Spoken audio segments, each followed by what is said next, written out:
How we doing? Can you hear me now? All right. I think we're good. We're good now, right? Cord came unplugged. Sorry about that, guys. Some green crack last night, Chris Harvey. Yeah, I wish, man. I ain't got no green crack. I didn't sleep last night though, so if I'm looking a little bit red in the eyes, I swear I'm just dead right now. I was watching comedy skits all night last night. I don't know what I was thinking. You should be able to hear me now. You can't hear me now? Test. 1, 2. Hold on. Yeah, we got sound. You can hear me now, right? All right, cool. All right, so we're having an interesting morning for starters for price, right? I think this might be because we just got, official word in the last few hours that SBI Virtual Currencies is absolutely going live in T-minus 10 hours. 10 hours. What happens in 10 hours? Do we all just lose our last chance in 10 hours to buy XRP below $1? I don't know, guys. That might be a little bit of hype. I don't know. I might be a little bit hypey today. I might be a little bit hypey because I really expected SBI to be delayed. So, I don't know.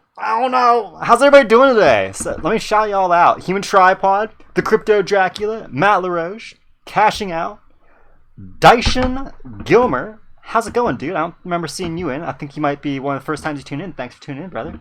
Dale Willis, KB Hadouken. How's it going, Hado? Chris Harvey. Who else we got in here today? We got Jaraday Harvey. So we got double Harveys. Is there any relation? Chris and Jaraday? Y'all cousins by chance? Maybe. We're all family in here, right? XRP or Lawrence XRP. How you doing, dude? Let's see. Who else? Josh Wright. Thank you for tuning in. Ben, how you doing today, dude? M Grimes, Millway. Glad to see everybody in the stream. Hope you all are ready for this hearing. Let me pull that up because apparently, okay, let's refresh and see if it went live yet. It should be going live in the next 7 minutes, so we got a little bit here. If you smoke it after a nice little break. Oh no, I totally agree, dude. That's actually one reason why I like taking breaks. I'm not gonna mention what we're talking about there, Dyson, but yeah. I keep getting flagged every time. I can't do a live stream, it seems, without YouTube being like, "Hey, you're not allowed to monetize this because you said some stuff that's inappropriate." Sorry. Oops. Sorry, guys. I'm a little too real for YouTube, I guess. How's it going, Richie XRP? How you doing today, brother? J Kill, what's up, dude? All right, so I was doing a little bit of research last night because I had read an article maybe like 2-3 weeks ago that had mentioned that the U.S. dollar actually what I had read previously was about 80% of the U.S. dollar is utilized for cross-border exchanges, foreign exchange, the foreign exchange market. But I found this article, and it's a bit newer. This was published just this year. And this one's claiming that only 62% of the central bank's foreign exchange reserves are in US dollars. And so that accounts for... did it show the figure down here, I think? Yeah, it just says that 65% of all physical cash is actually used for cross-border payments. So the reason I was looking this up, for anybody that's wondering why I just went on to this real quick while we're buying some time, I've had some people coming into the comments in my last video I did the other day about the 589, how we get up past, get into the 6-figure or the 3-figure price range. And people were like, you're just being like the most optimistic possible example. And I'm like, no, actually, I didn't even factor in the like effect that this adoption will have on the US dollar if XRP replaces the US dollar as the global reserve currency, as far as like used for cross-border foreign exchange, right? If that happens, the US dollar is going to lose, as we can see here, 65% of its current value. So the $600, $631, whatever it was that it came out to with my previous video, you can basically double that. Because if XRP absorbs it's actually you triple it, because 65% is 2/3 of the US dollar's utility value is provided through its demand in foreign exchange. So if XRP takes control of that demand, the US dollar could lose up to 65% of its value. Meaning that the value XRP is going to gain out through absorbing the foreign exchange market will put the price at equivalent to what is now worth $600, but the US dollar is going to lose value. Therefore, you're going to see that $600 value actually represent in that day and that comes, when the day comes that XRP absorbs all the global market, all the global remittance markets, right? When that day comes, you'll see XRP go not to $600, but to $1,800. This is assuming that XRP is able to absorb the whole remittance market, right? I just wanted to touch on that because fun little thing, fun little tidbit, get you all hyped up, get you all thinking about the fact that we can see some really big numbers when SBI goes live and we start seeing institutional volumes start really rolling in. I can't wait to see what's going to happen. God, if we lose 65% of value, how much would our stuff be then? The US dollar, oh yeah. So that's an interesting question, right, Middleway? Basically, you're going to see everything in the United States triple in cost, because we're not going to have the luxury of being a nation that lives and breathes by exchanging the global reserve currency. We don't get that luxury anymore. We're going to lose that because we abused that privilege for the last 50 plus years.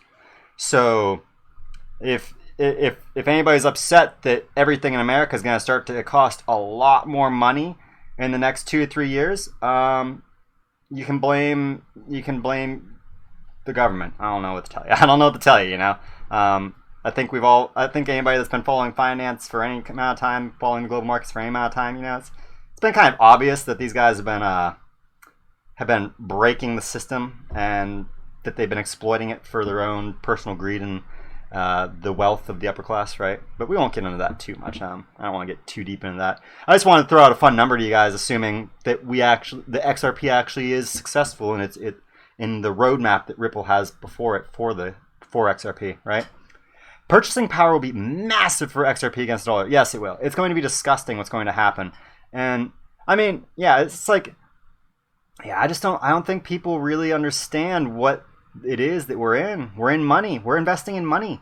We're not investing in securities, you know? That's something to keep to drive home to everybody all day, every day.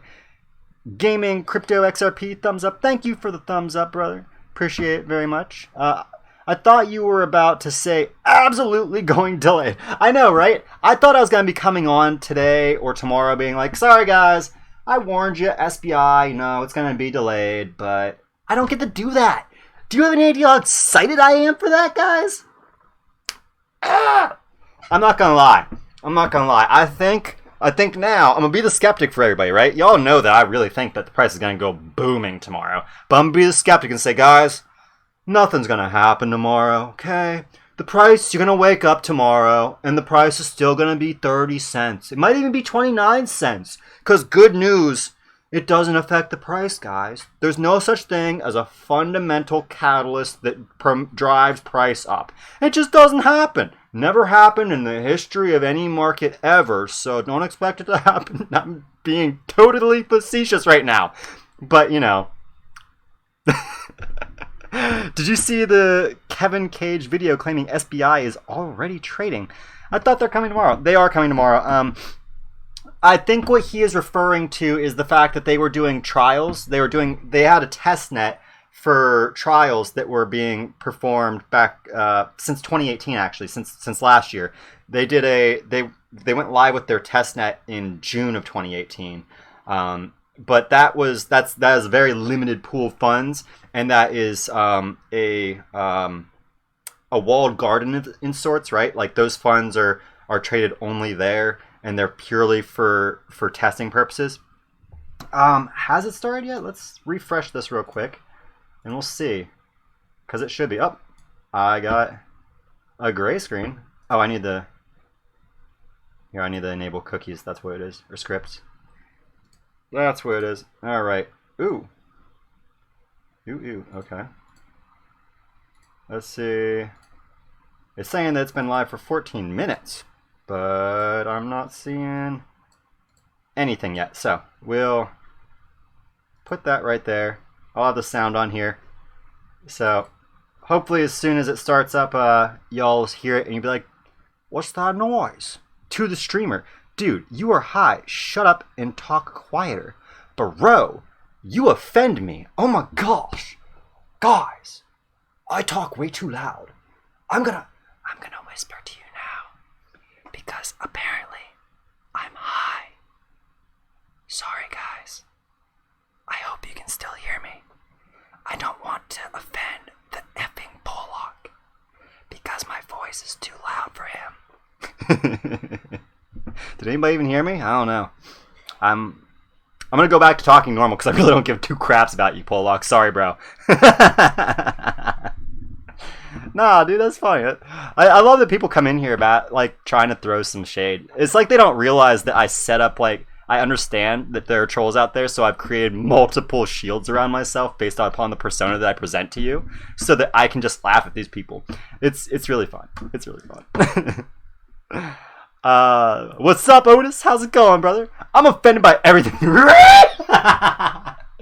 Love it, dude. Love it, Saul Holloway.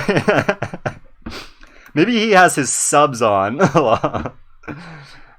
Maybe. Yo, it does go down to 10. You don't have to have it past 11, all right? I think I hear you fine. Well, you know, that's good for you, Josh. I'm just a loud person. You know, I like to, especially when I'm excited. I'm so excited today. Nobody can.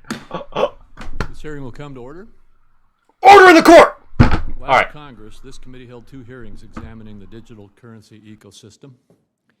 In those hearings, we heard about some of the developments that have occurred within the digital currency marketplace since the creation of Bitcoin in 2008, the potential benefits of digital currencies, and the concerns about value stability, fraud, and illicit uses, market manipulation, and privacy.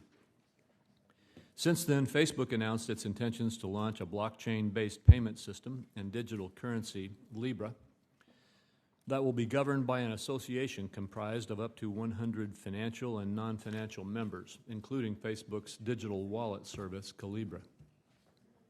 Facebook's Libra project has generated renewed interest in digital currencies and blockchain generally, including how they interact with U.S. and international regulatory frameworks, the potential benefits and challenges they pose, and concerns around issues like anti-money laundering and counterterrorism efforts, including data privacy, consumer protections, commerce, and monetary policy. A few weeks ago, the head of Calibra, David Marcus, joined the committee to provide an update on Facebook's proposed digital currency. During that hearing, Mr. Marcus emphasized some important points and commitments, including that there are a number of regulators globally that are currently engaged on the Facebook project, including the Federal Reserve, FSOC, FinCEN, Financial Conduct Authority, and the G7, and more. Calibra and the Libra Association will have the highest standards when it comes to data privacy, and no financial data or account data that is actually collected in Calibra will be shared with Facebook. And that the Libra Association will be headquartered in Geneva, Switzerland, but will still register with FinCEN and have oversight from U.S. regulators. Though while Libra may have begun this conversation, the blockchain and cryptocurrency system is diverse. It seems to me that these technologies and other digital innovations are inevitable. They could be beneficial, and I believe the U.S. should lead in their development. That can't happen without clear rules of the road. As the U.S. develops a more comprehensive regulatory approach, care must be taken in determining what gaps may be present in the existing framework. In mid-July, Treasury Secretary Mnuchin said, "To be clear, the U.S. welcomes responsible innovation, including new technologies that may improve the efficiency of the financial system and expand access to financial services. That being said, with respect to Facebook's Libra and other developments in cryptocurrencies, our overriding goal is to maintain the integrity of our financial system and protect it from abuse." He also noted that Treasury has serious concerns regarding the growing misuse of digital currencies by money launderers, terrorist financiers, and other bad players. As digital currency efforts move forward, I'm particularly interested in better understanding how these technologies may impact individuals' ability to exercise control over their data, including the right to receive information about and access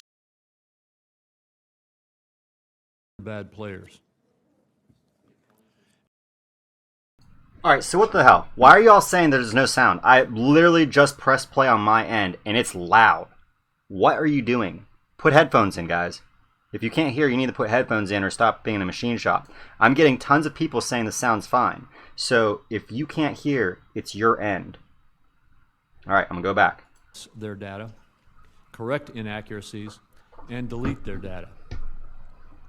During this hearing, I look forward to hearing more about how the market for digital currencies has grown and evolved over the last decade, different types of digital currencies in the marketplace, including their differences with Facebook's proposed digital currency, how other countries are approaching the regulation of digital currencies and blockchain technology, and what we might learn from their successes and failures, potential gaps in existing regulatory frameworks, whether distributive ledger technology can help to facilitate meaningful privacy for individuals' data, and approaches Congress should consider in developing a comprehensive regulatory regime for digital currencies, including ensuring individuals have real control over their data.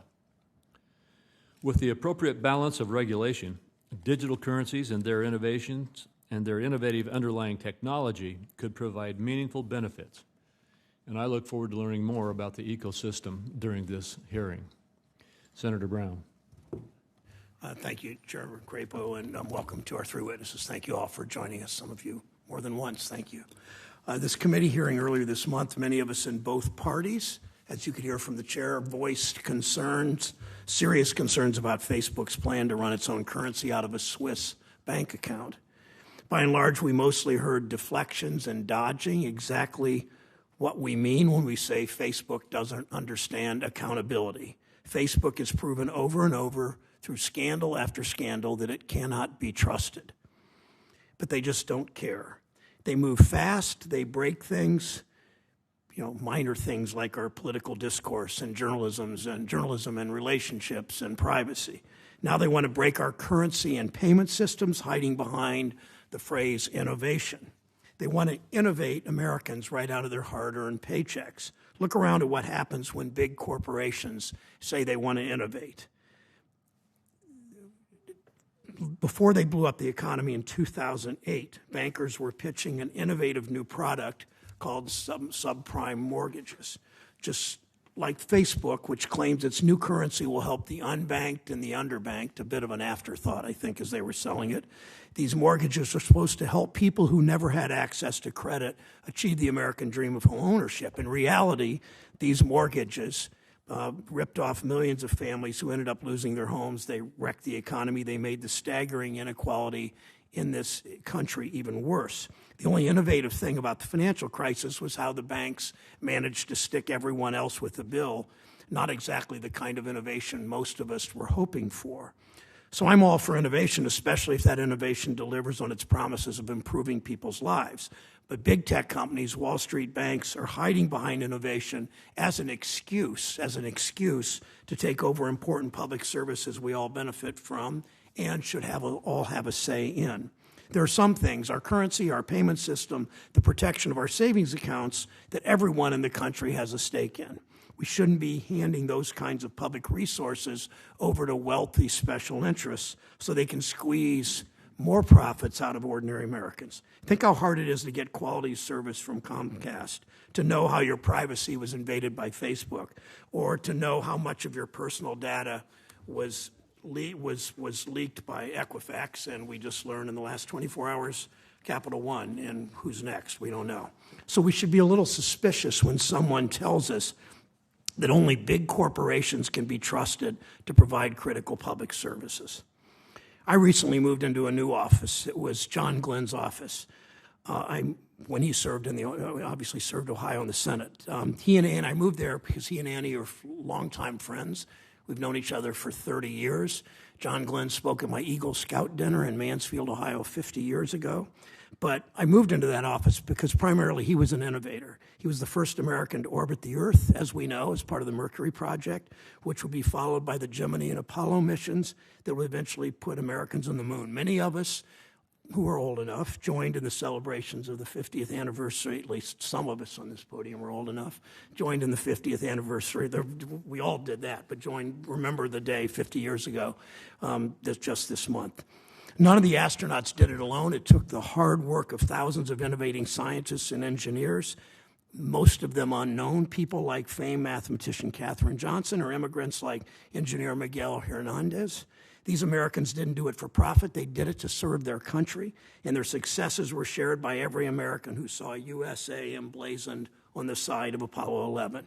It's a reminder that some infrastructure works better as a public good, and we shouldn't let big banks or big tech get their hands on those public goods. The Federal Reserve and other watchdogs need to continue to be leaders in banking innovation. And if we don't move quickly to improve important infrastructure, not just roads and bridges and highways and water sewer systems, but our payment system too, if we don't move quickly to improve it, we'll end up with big corporations that have broken our trust again and again and again, and that doesn't make any sense.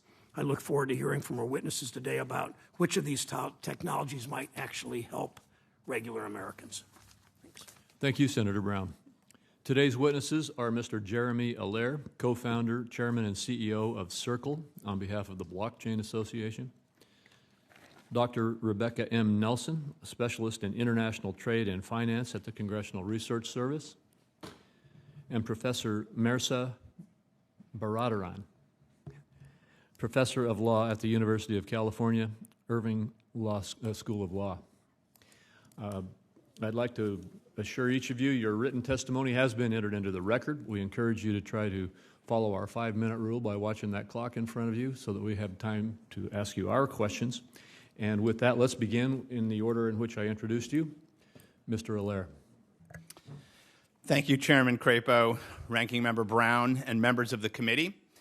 It is my pleasure to appear before you today to testify about the promise of digital assets and blockchain technology. I've spent the past 25 years building internet technology platforms and companies in the United States, serving millions of businesses and hundreds of millions of consumers.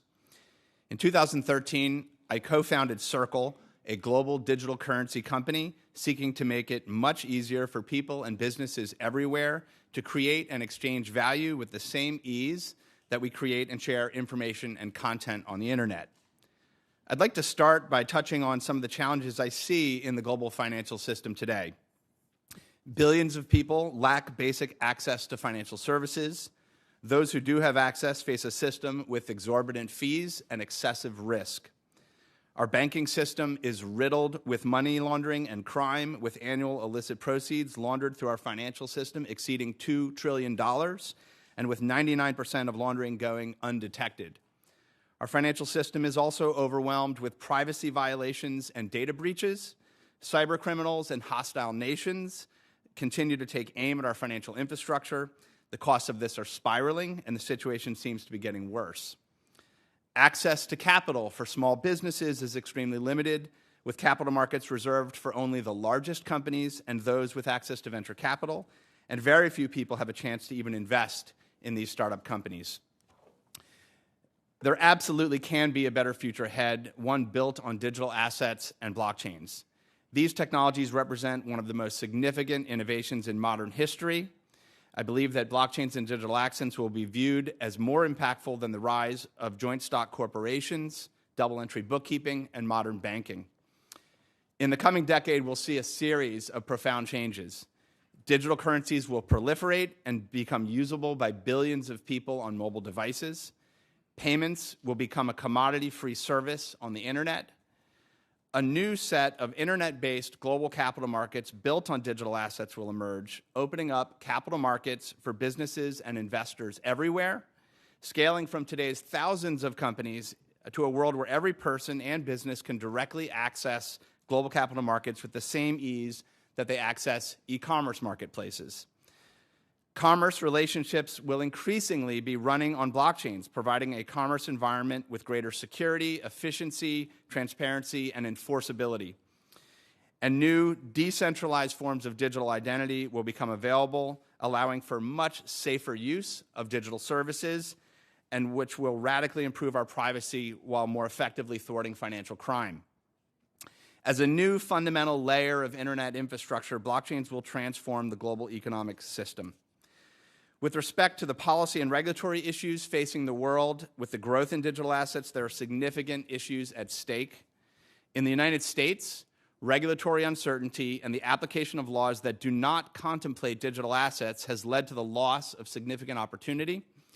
The Securities and Exchange Commission, for example, is forced to apply federal laws written in the 20th century to technologies created in the 21st. This has had a material impact on the competitiveness of U.S. companies, with Asian-based companies beginning to dominate the market and is backward rather than forward-looking. Congress should consider new laws that protect consumers while not causing companies to fixate on nearly century-old definitions. The result of the uncertain and restrictive regulatory environment has led many digital asset projects and companies to domicile outside of the United States and to block U.S. persons and businesses from accessing products and technologies. In Circle's case, we have received a license under Bermuda's Forward-Looking Digital Asset Business Act, which provides a comprehensive regulatory framework for companies in the industry, and we are in the process of moving our international-facing products and services out of the United States. It is vital that we allow innovators room to grow in the United States. Congress should adopt national policies that define and establish digital assets as a new asset class, including appropriate rules and exemptions. Without a national policy framework for digital assets, I'm concerned that the United States will not be the world leader in this critical new technology, that it will continue to fall behind, and that it will not fully reap the benefits of economic transformation that digital assets will bring. Thank you for your increased interest and attention to this significant area of opportunity, and I look forward to hearing your questions and opinions. Thank you, Mr. Allaire. Dr. Nelson. Good morning, Chairman Crapo, Ranking Member Brown, and members of the committee. Thank you for inviting the Congressional Research Service to testify on examining regulatory frameworks for digital currencies and blockchain. My testimony focuses on the international landscape of digital currencies. I will summarize my statement with these brief remarks. In 2009, Bitcoin was launched as the first cryptocurrency. Cryptocurrencies are digital representations of value. They are generally administered using distributed ledger technology and have no status as legal tender. Cryptocurrencies strive to make payments cheaper and faster. Today, more than 2,200 cryptocurrencies are in circulation. In terms of market size, however, cryptocurrencies are a small niche market. Some central banks and large multinational corporations are looking to take cryptocurrencies into the mainstream. If these initiatives move forward, there could be numerous policy implications for the United States, including for its financial stability, the role of the U.S. dollar, consumer protections, money laundering, privacy considerations, and sanctions policy. I will make 3 points today. First, the patchwork of cryptocurrency regulations around the world. Second, the growing interest of central banks in cryptocurrencies. And third, Facebook is a potential game changer for the market. So the first point is the patchwork of cryptocurrency regulations emerging around the world. Cryptocurrencies are international in nature, but they are regulated by governments at the national level. There are more than 190 countries in the world, and they are taking different approaches to the regulatory issues presented by cryptocurrencies. For example, cryptocurrency regulations have focused on permitted uses, consumer protections, securities regulations, licensing and reporting requirements, anti-money laundering regulations, and tax treatment. Broadly speaking, government approaches fall across the spectrum. At one end of the spectrum, some countries, such as Malta, Singapore, and Switzerland, are striving to become cryptocurrency hubs. They view cryptocurrencies as a potential source of growth, and they actively attract cryptocurrencies with favorable regulation and tax regimes. At the other end of the spectrum, some countries, including China, India, Egypt, and Taiwan, have banned or strongly restricted cryptocurrencies. Their concerns focus on government control of the financial sector, financial stability, and consumer protections. In the middle of the spectrum, some governments are allowing the development of cryptocurrencies while developing regulations to minimize risk. Most major developed economies, including the United States and the United Kingdom, have adopted this approach. Differences in financial regulations across countries can lead to instability, especially if cryptocurrencies are adopted on a larger scale. The second point is that some central banks are exploring the creation of their own cryptocurrencies. Some countries plan to develop cryptocurrencies as a second legal tender. For example, the Marshall Islands is planning to create a cryptocurrency called the Sovereign to raise government revenue. Venezuela launched the Petro, a cryptocurrency backed by oil, as a way to raise money and evade sanctions. Iran and Russia are also reportedly considering cryptocurrencies, at least in part, to avoid sanctions. Other governments are considering making digital versions of their existing fiat currencies directly available to individuals. For example, Sweden's e-krona project strives to reduce its reliance on private payment processing companies. The policy implications of such initiatives for the United States would largely depend on which countries are involved and how the new currencies are structured. The central banks of most major developed countries are refraining from such initiatives at this time. The third point is that Facebook has the potential to be a game changer for cryptocurrencies. In June, Facebook announced its proposal for a new global cryptocurrency, the Libra, to be used by billions of people. The Libra would be backed by a reserve fund of safe assets denominated in a basket of currencies. The Libra Association, the nonprofit to oversee the currency, is headquartered in Switzerland. Many of the details about how the Libra would operate remain uncertain.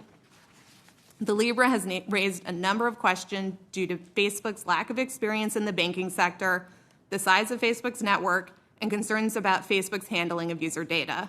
There are also questions about who would regulate it and how. Earlier this month, the G7 finance ministers and central bank governors agreed that the Libra raises regulatory and systemic concerns, as well as wider policy issues that would need to be addressed before the project is implemented. Mr. Chairman, this concludes my brief remarks. Thank you again for the opportunity to testify, and I look forward to the committee's questions. Thank you, Dr. Nelson. Professor Baradaran. Thank you. Chairman Crapo, Ranking Member Brown, and members of the committee, thank you for the opportunity to testify today.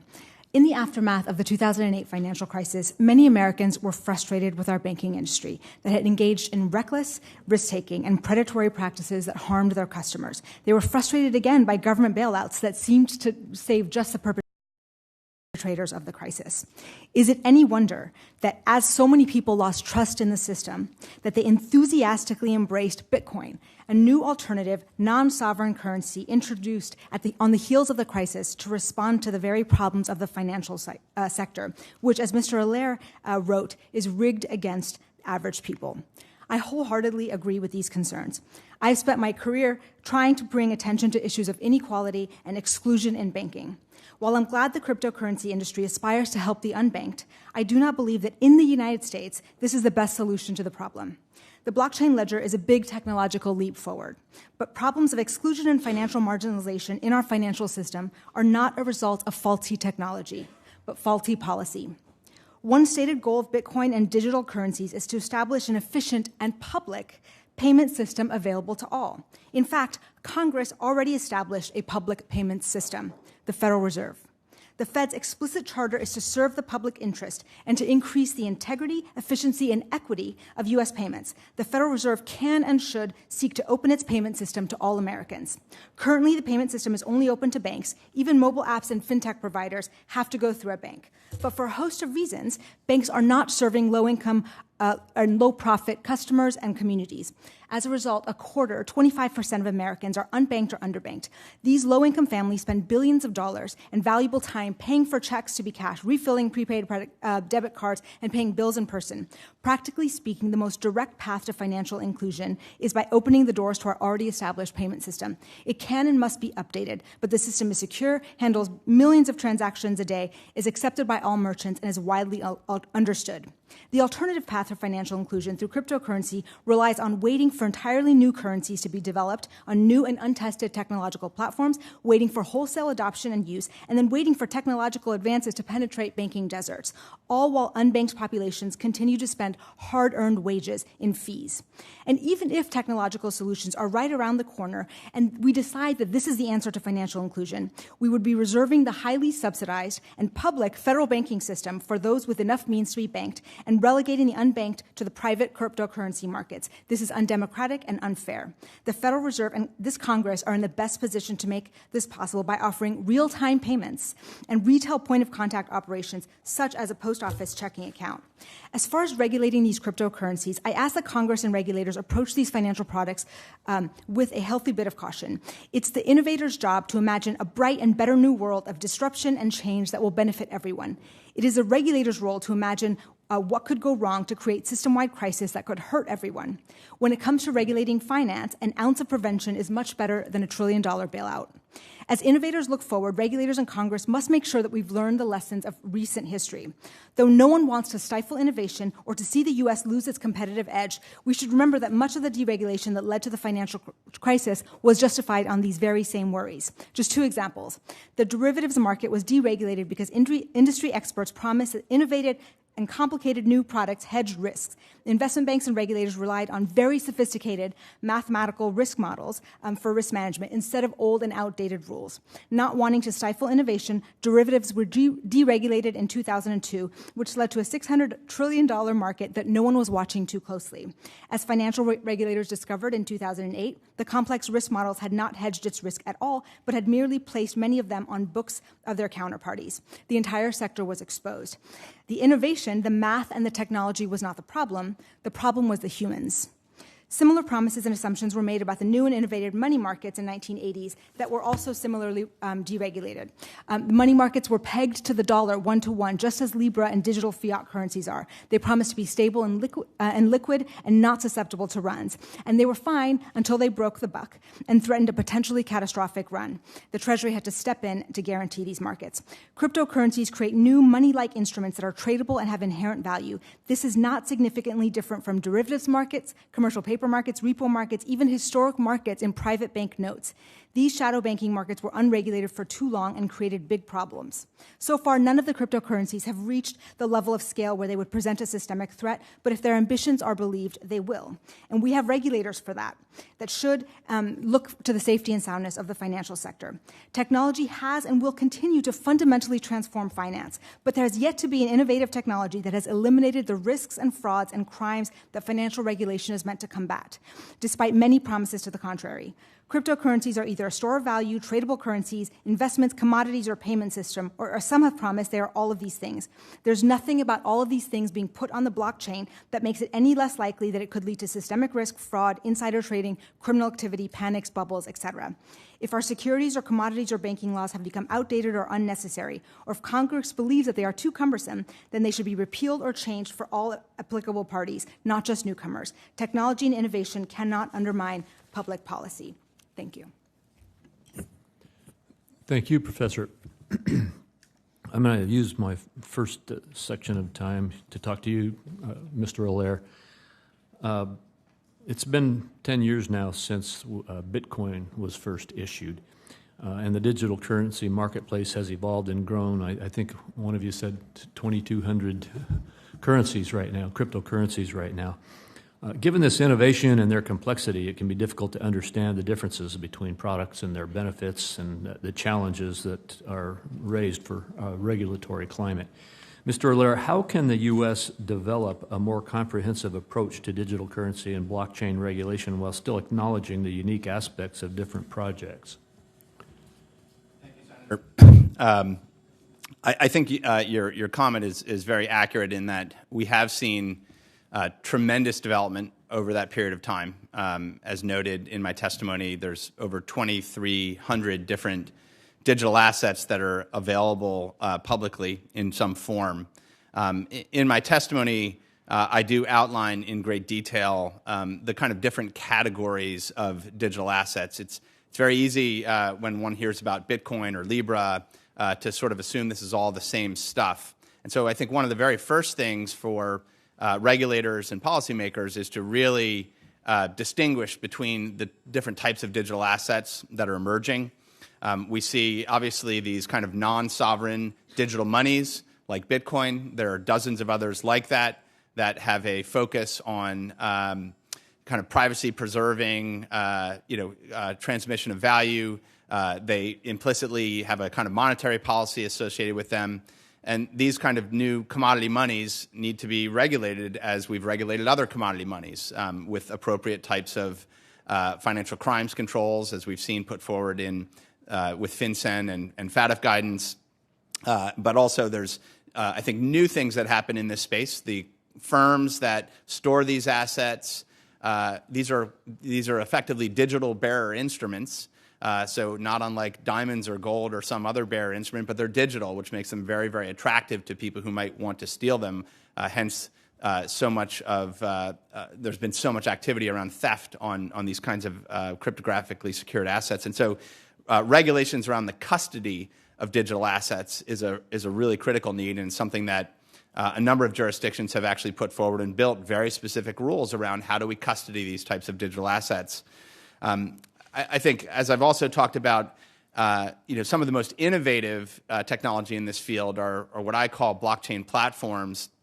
And these are really general purpose infrastructures for record keeping, transaction processing, writing code that executes different types of contracts. And this is, I think, one of the most important breakthroughs that we've seen frankly, in the history of modern computing. And ultimately can lead to things like secure voting, new forms of governance mechanisms within firms, as well as innovations in financial assets. These types of assets, I think, have the broadest applicability and should be encouraged in their development. I think in the same way that we encouraged the rapid development of technical standards that made the commercial internet flourish. Let me interrupt and ask a further question. As I understand it, when it's been recently that Poloniex, the subsidiary of Circle, transferred its registration to Bermuda, and cited in that process, it was cited that there was regulatory uncertainty in the United States, which was a primary motivating factor. Could you explain that a little better? Yes, absolutely. I think the really critical issue is that many of these digital assets do not easily fit classifications that we've had in our financial system.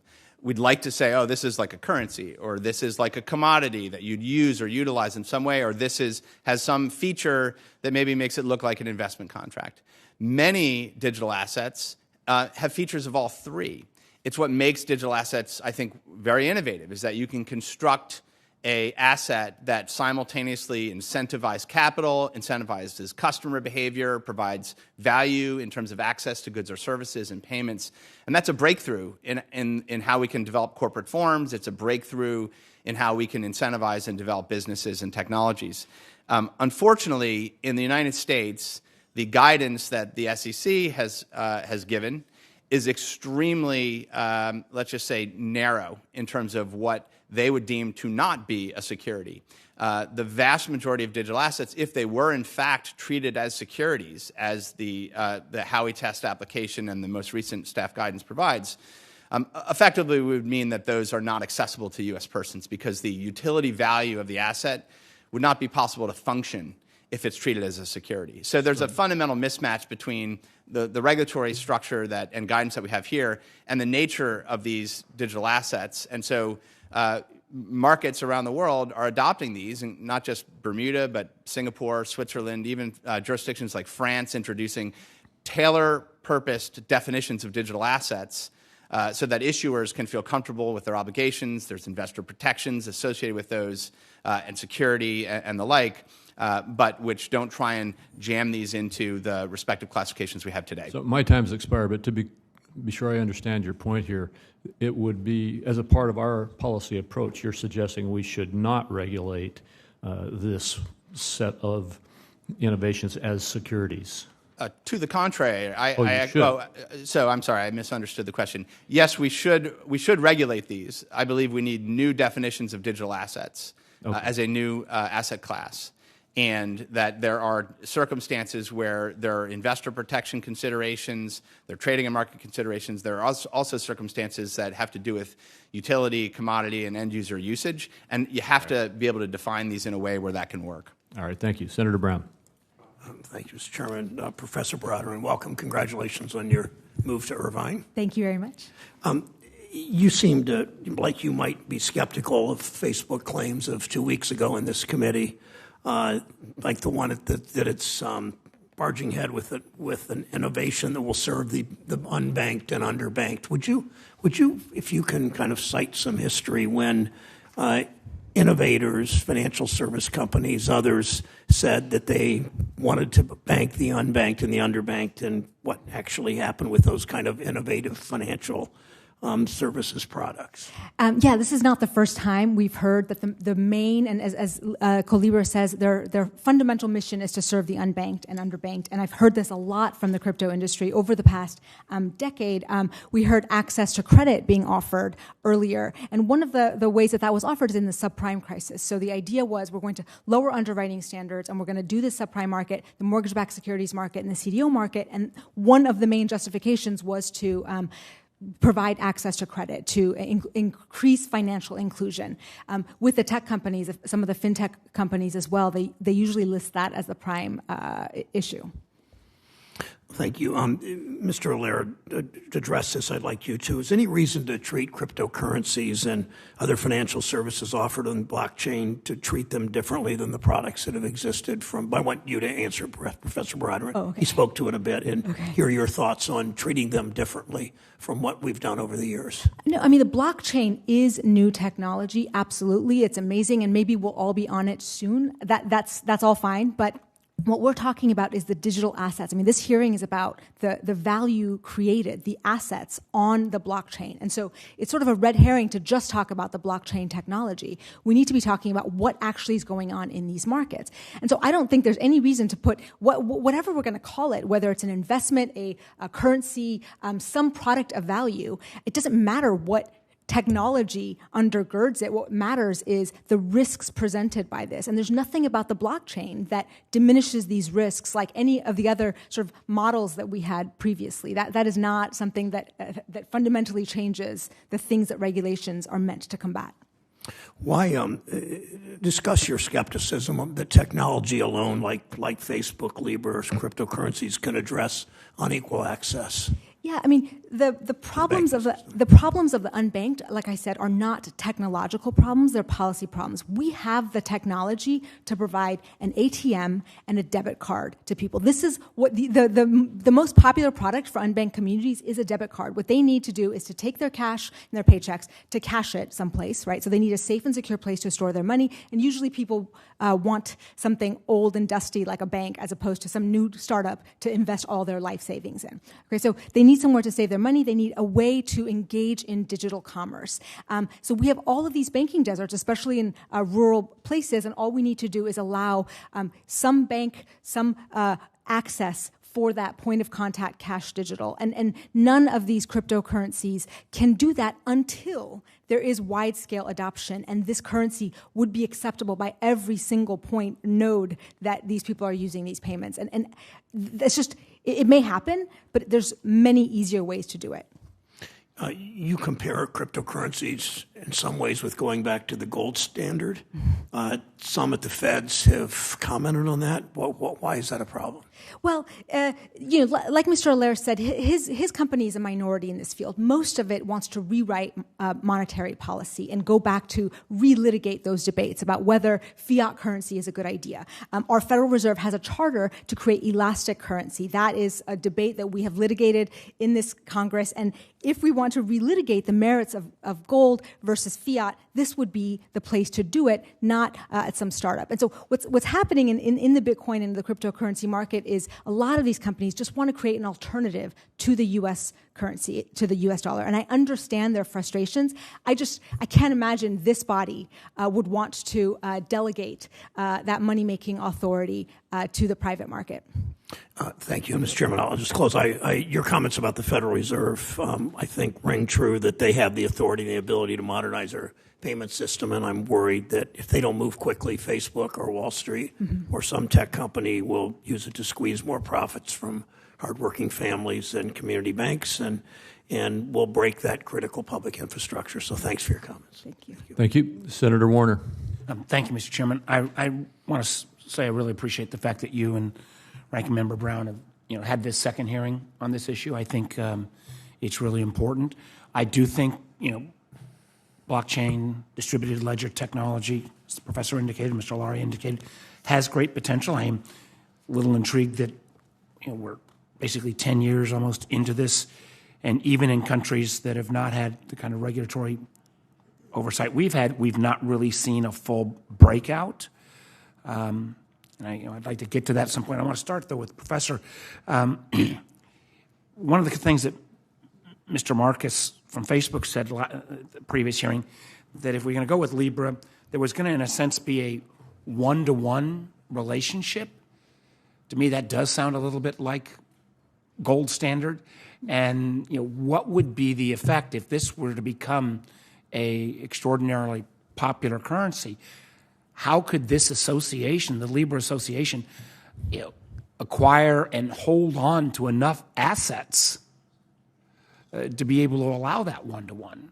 And I'd love to have a brief comment from everybody on this. It does seem like the gold standard or like the money markets, but one of the things that differentiates us is every time we in the United States have had a gold standard, it was still backed to money created by the government. So we've never had a pure gold standard. And this is what Libra would advise. And so you'd have this bucket of currencies that would be worldwide. So what happens if everyone in Greece all of a sudden invests in Libra? That would sort of destabilize the US dollar. So if we're going to have a basket of currencies and no sort of central issuer, there are potential problems. I'm not saying they can't be solved. But wouldn't you also have to have, in a sense, enough basket of currencies that would be available on almost a as-needed basis? Yes. And again, if you're talking not millions or billions, but hundreds of billions or trillions potentially, Mr. Lowry, do you think that really is what Marcus meant, that there would be a literal one-to-one? Yes, thank you, Senator. My understanding is that, yes, it is a one-to-one based on a mixture of reserve currencies that they would ultimately specify. I would like to comment on this particular topic. I think it's critical, which is, the first wave of these private monies, like Bitcoin, decentralized private monies, were very much focused on establishing a global digital currency with a very specific monetary policy ideology. And those will continue to grow and very likely flourish to the degree that people are interested in pursuing that form of store of value. However, the critical mainstream use cases for the financial services sector built on blockchains has really required the development of what we refer to and the industry refers to as these stable value tokens or stable coins, Libra being an example of that. But these have been around for a number of years. And 2 years ago, with one of the other leading companies in the industry, Coinbase,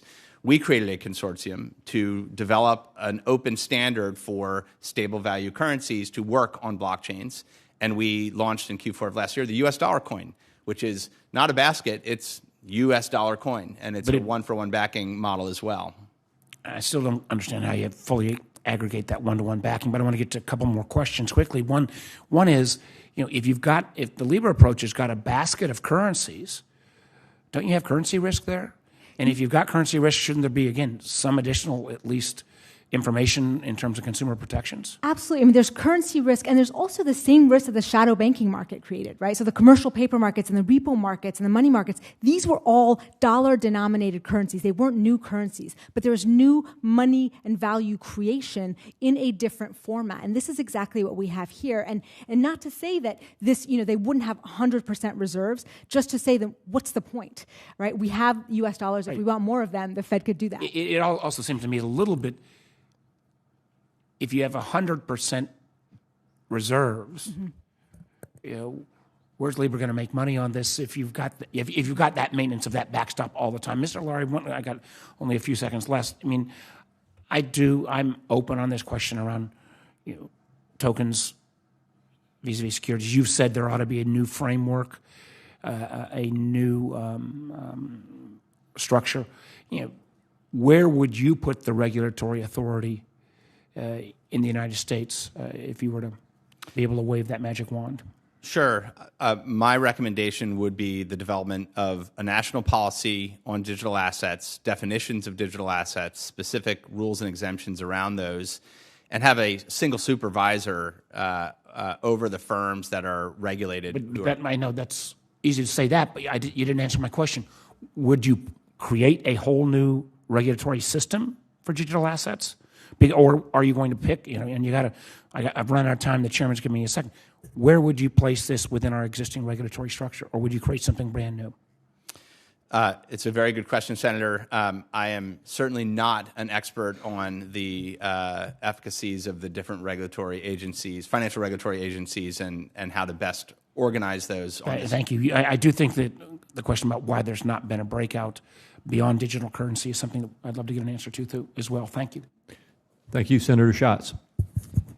Thank you, Mr. Chairman. Thank you to the testifiers. Professor Baradaran, I want to ask you about the federal law that says that only the government can mint a coin. And of course, the reason it was written that way is because that was the only way that it could be conceived that an entity could create a currency.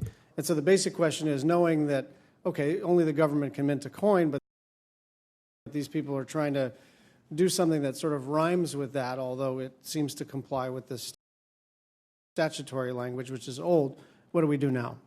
Yeah, so I do want to differentiate that not all, like Mr. Allaire said, not all cryptocurrencies want to establish new alternative currencies, but certainly the majority of the market, which is Bitcoin, does. And we do have laws against this. And I want to be clear that we created these laws because we had problems. We have had problems of private, issuance of coins. The UK had the Stamp Act before that. So we've experienced what it's like to have alternative currencies, and we have purposefully put that power in the federal government. Mr. Allaire, I want to see if I can find an area of agreement between you and the professor, but I don't have a lot of time. So here's the thing. It sounds like you think this will democratize the use of financial products, but I'm sort of stuck on what she said and tend to agree with what she said, which is to say that there is a much more straightforward way to do that. There are public policy proposals all the time. There are things that our regulators could do under existing statute to democratize the process and to decentralize the process.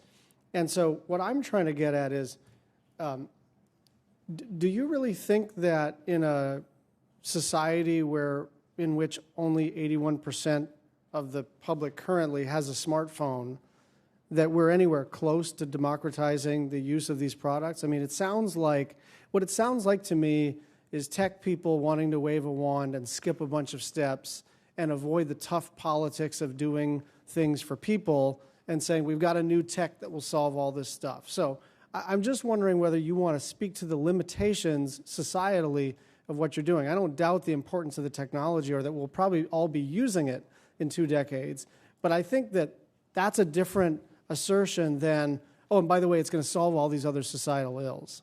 Go ahead. Well, first, I think the motivations for founding this company in particular circle, and I think a lot of the entrepreneurs, computer scientists, economists, cryptographers, and others that work in this field is not focused on financial wizardry and how to, get rich quick. There is certainly a fair share of that.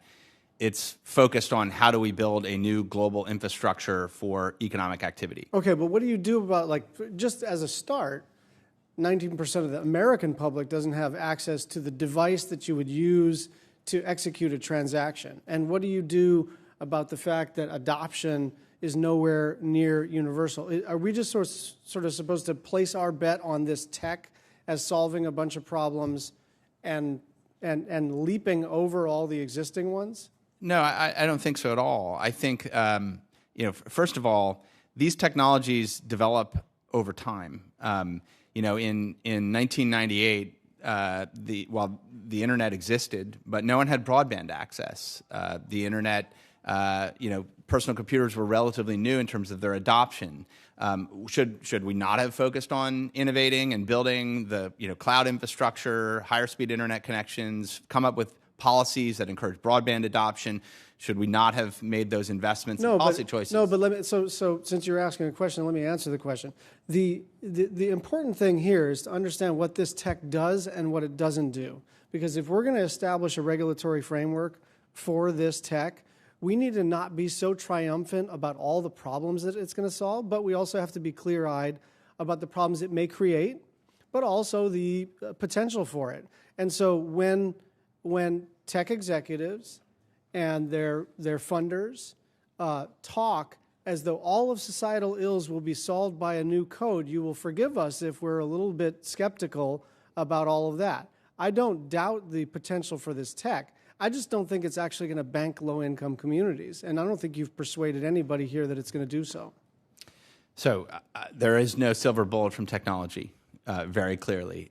These are human issues, and they're real policy issues. I think the risks that we have to address in the financial system, whether it's access, criminal abuse, data security, privacy, those exist significantly. This technology actually does provide an avenue to improve upon those, but there's no silver bullet here. This is people who have to build and innovate and collaborate with policymakers. And I'll take the professor's answer for the record, if you don't mind. Thank you. Thank you. Senator Cortez Masto.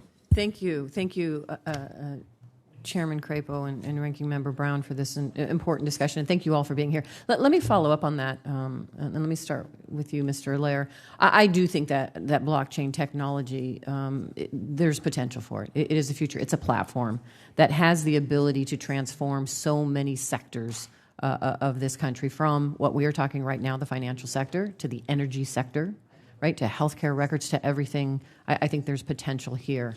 And it's not going to go away. It is something we have to address, because if we as a country do not lead in this technology, China or some other country is going to do so. So, Mr. Allaire, let me talk to you about this, because you talked about defining digital assets. When you're talking about that, are you only talking about it as it pertains to the financial sector, or are you looking at other potential areas where blockchain can be used in our economy? So, thank you, Senator. Mm-hmm. These in my written testimony, I talk about this category of digital assets, which are often called, tokens or tokenized digital assets.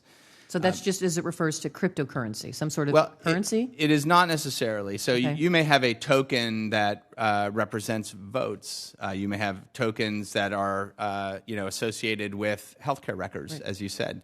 Mm-hmm.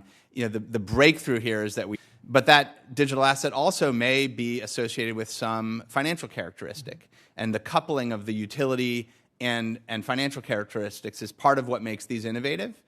And it's the definitions there that I think really need to be more clearly defined in the United States in particular, in order for businesses who want to build on this to be able to innovate and issue new types of digital tokens that can be applied very, very broadly in many, many industries. Thank you. And so, Professor, would you disagree with that? And is your concern more on the financial sector piece of it? Yes. My concern is on the digital asset side. The blockchain is neutral technology. It can be used, like Mr. Allaire said, in voting and all these other things. I do want to point out, though, that the blockchain has potential to be more secure and reliable. So far, it has not been. It has been hackable. There have been security issues. I think there's a lot of potential, and it's been 10 years and billions of dollars of venture capital, and I still don't think it's better than some of the payment systems that we currently have, though it could be. Mm-hmm. Okay. So when you talk about, and let's go back to the unbanked, because in Nevada we have the highest rate of underbanked adults in the state, in our state, as opposed to the rest of the country. But can you do me a favor, and can you expand on why you think new digital currencies will not meet the banking needs of rural and low-income residents that are not well served by our current banking system? Yeah, I mean, the problems of low-income and underbanked customers is not that they are unsatisfied with the current technology being offered to them. The problem is that they live in banking deserts where there is no place for them to take their cash. In Nevada is a huge cash-based economy. Where do you take your cash to put it into a savings account that would then give you a debit card that you can use in e-commerce? There is no place to do that because of a variety of reasons, but mainly because banks have no longer are interested in serving those customers. And so how does any technology, any digital-based currency help when people are operating in cash? Now, do we need to get people off cash? Absolutely. How do we do that? I mean, this blockchain conversation is 4 or 5 steps ahead of where we need to start, which is how do we get ATMs that don't charge $8 per person. And I was just going to say, so the answer might be looking at why there is a charge of a fee for an ATM, or why you have to have a minimum balance of $1,500 or more in a bank account before you can even open a bank account. Yeah, and this is where I truly am grateful for this industry for bringing attention to these things, because really there are problems with our payment system. I'm not trying to defend them to say that they're perfect and we should use them. There are huge problems, accessibility issues, they're slow, they're inefficient, etc. But they have a public mission, and we can fix them, and we should fix them, as opposed to sort of outsourcing it to the tech sector. Thank you. Appreciate that.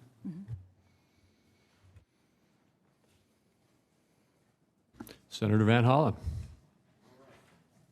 Thank you, Mr. Chairman and Ranking Member Brown, and thank all of you for your testimony. I've been trying to listen from the TV monitors, and I want to thank all of you for your testimony, and I appreciate the series of hearings we've had on the subject of cryptocurrencies and new technologies.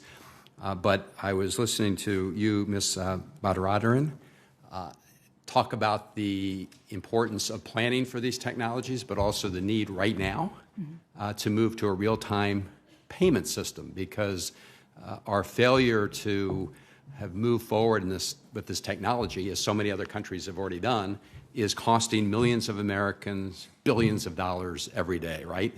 Absolutely. Yeah. And, Mr. Chairman, I hate to sound like a broken record on this. Whenever the Fed chairman or other members are here, I urge them to move forward right away on building out that faster payment system. I hope that they will make a decision soon.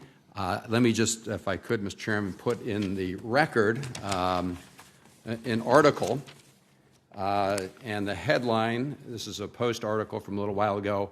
Headline, a former bank CEO named his boat, quote, overdraft, now that the bank is in hot water over the fees. The point is that for people who are living paycheck to paycheck, the inability to access their funds in real time is costing them a huge amount of money in fees and overdraft. Could you, Professor, just again elaborate on what it's costing the public right now, and how we have it within our power right away to move forward on this front? Yes, and if we're worried about the U.S. lagging behind, this is a huge area where we are lagging behind other countries. And in the bill that you introduced, real-time processing is essential. So if you don't have a buffer of wealth, if you don't have a big bank account, you need to spend your paycheck as soon as you get it. And this is why people go to check cashers. They'd rather pay 10% of their paycheck just to be able to use it to pay the rent and buy their groceries. Instead, if they go to a bank, they put their paycheck in, and 3 to 5 days later, or 3 to 5 business days later, they would have to go back to the bank to be able to get that. That is a main reason a lot of people don't use bank accounts. And so what does it cost them? Well, not just the check cashing fees, but the money sucked out of their accounts with these fees also makes them rely on payday loans. And there, of course, you've got 300% APR and just more wealth being sucked out. These are really simple problems. And I think part of being poor is that there are a lot of problems that other people don't realize that you have. And I think we need to have a little bit more compassion about what it's like to not have that much money, and how we can make their lives better. Well, thank you. As you mentioned, Senator Warren and I and others have introduced legislation to move forward in this area, but really the Fed has it within its power and authority to do this right away. Can you just talk a little bit about how they have that authority and your view that they should move forward immediately to catch up with many of our global competitors? Yes, they have the authority. I mean, they say that they're studying it. I don't know how high on the priority list it is, but I think it should be. As the Brookings Institute pointed out, the low-income people are sort of spending billions of dollars in overdraft fees. We could actually just put that money back in their pockets through adopting this very simple technology. And yes, I think the Fed should definitely do it.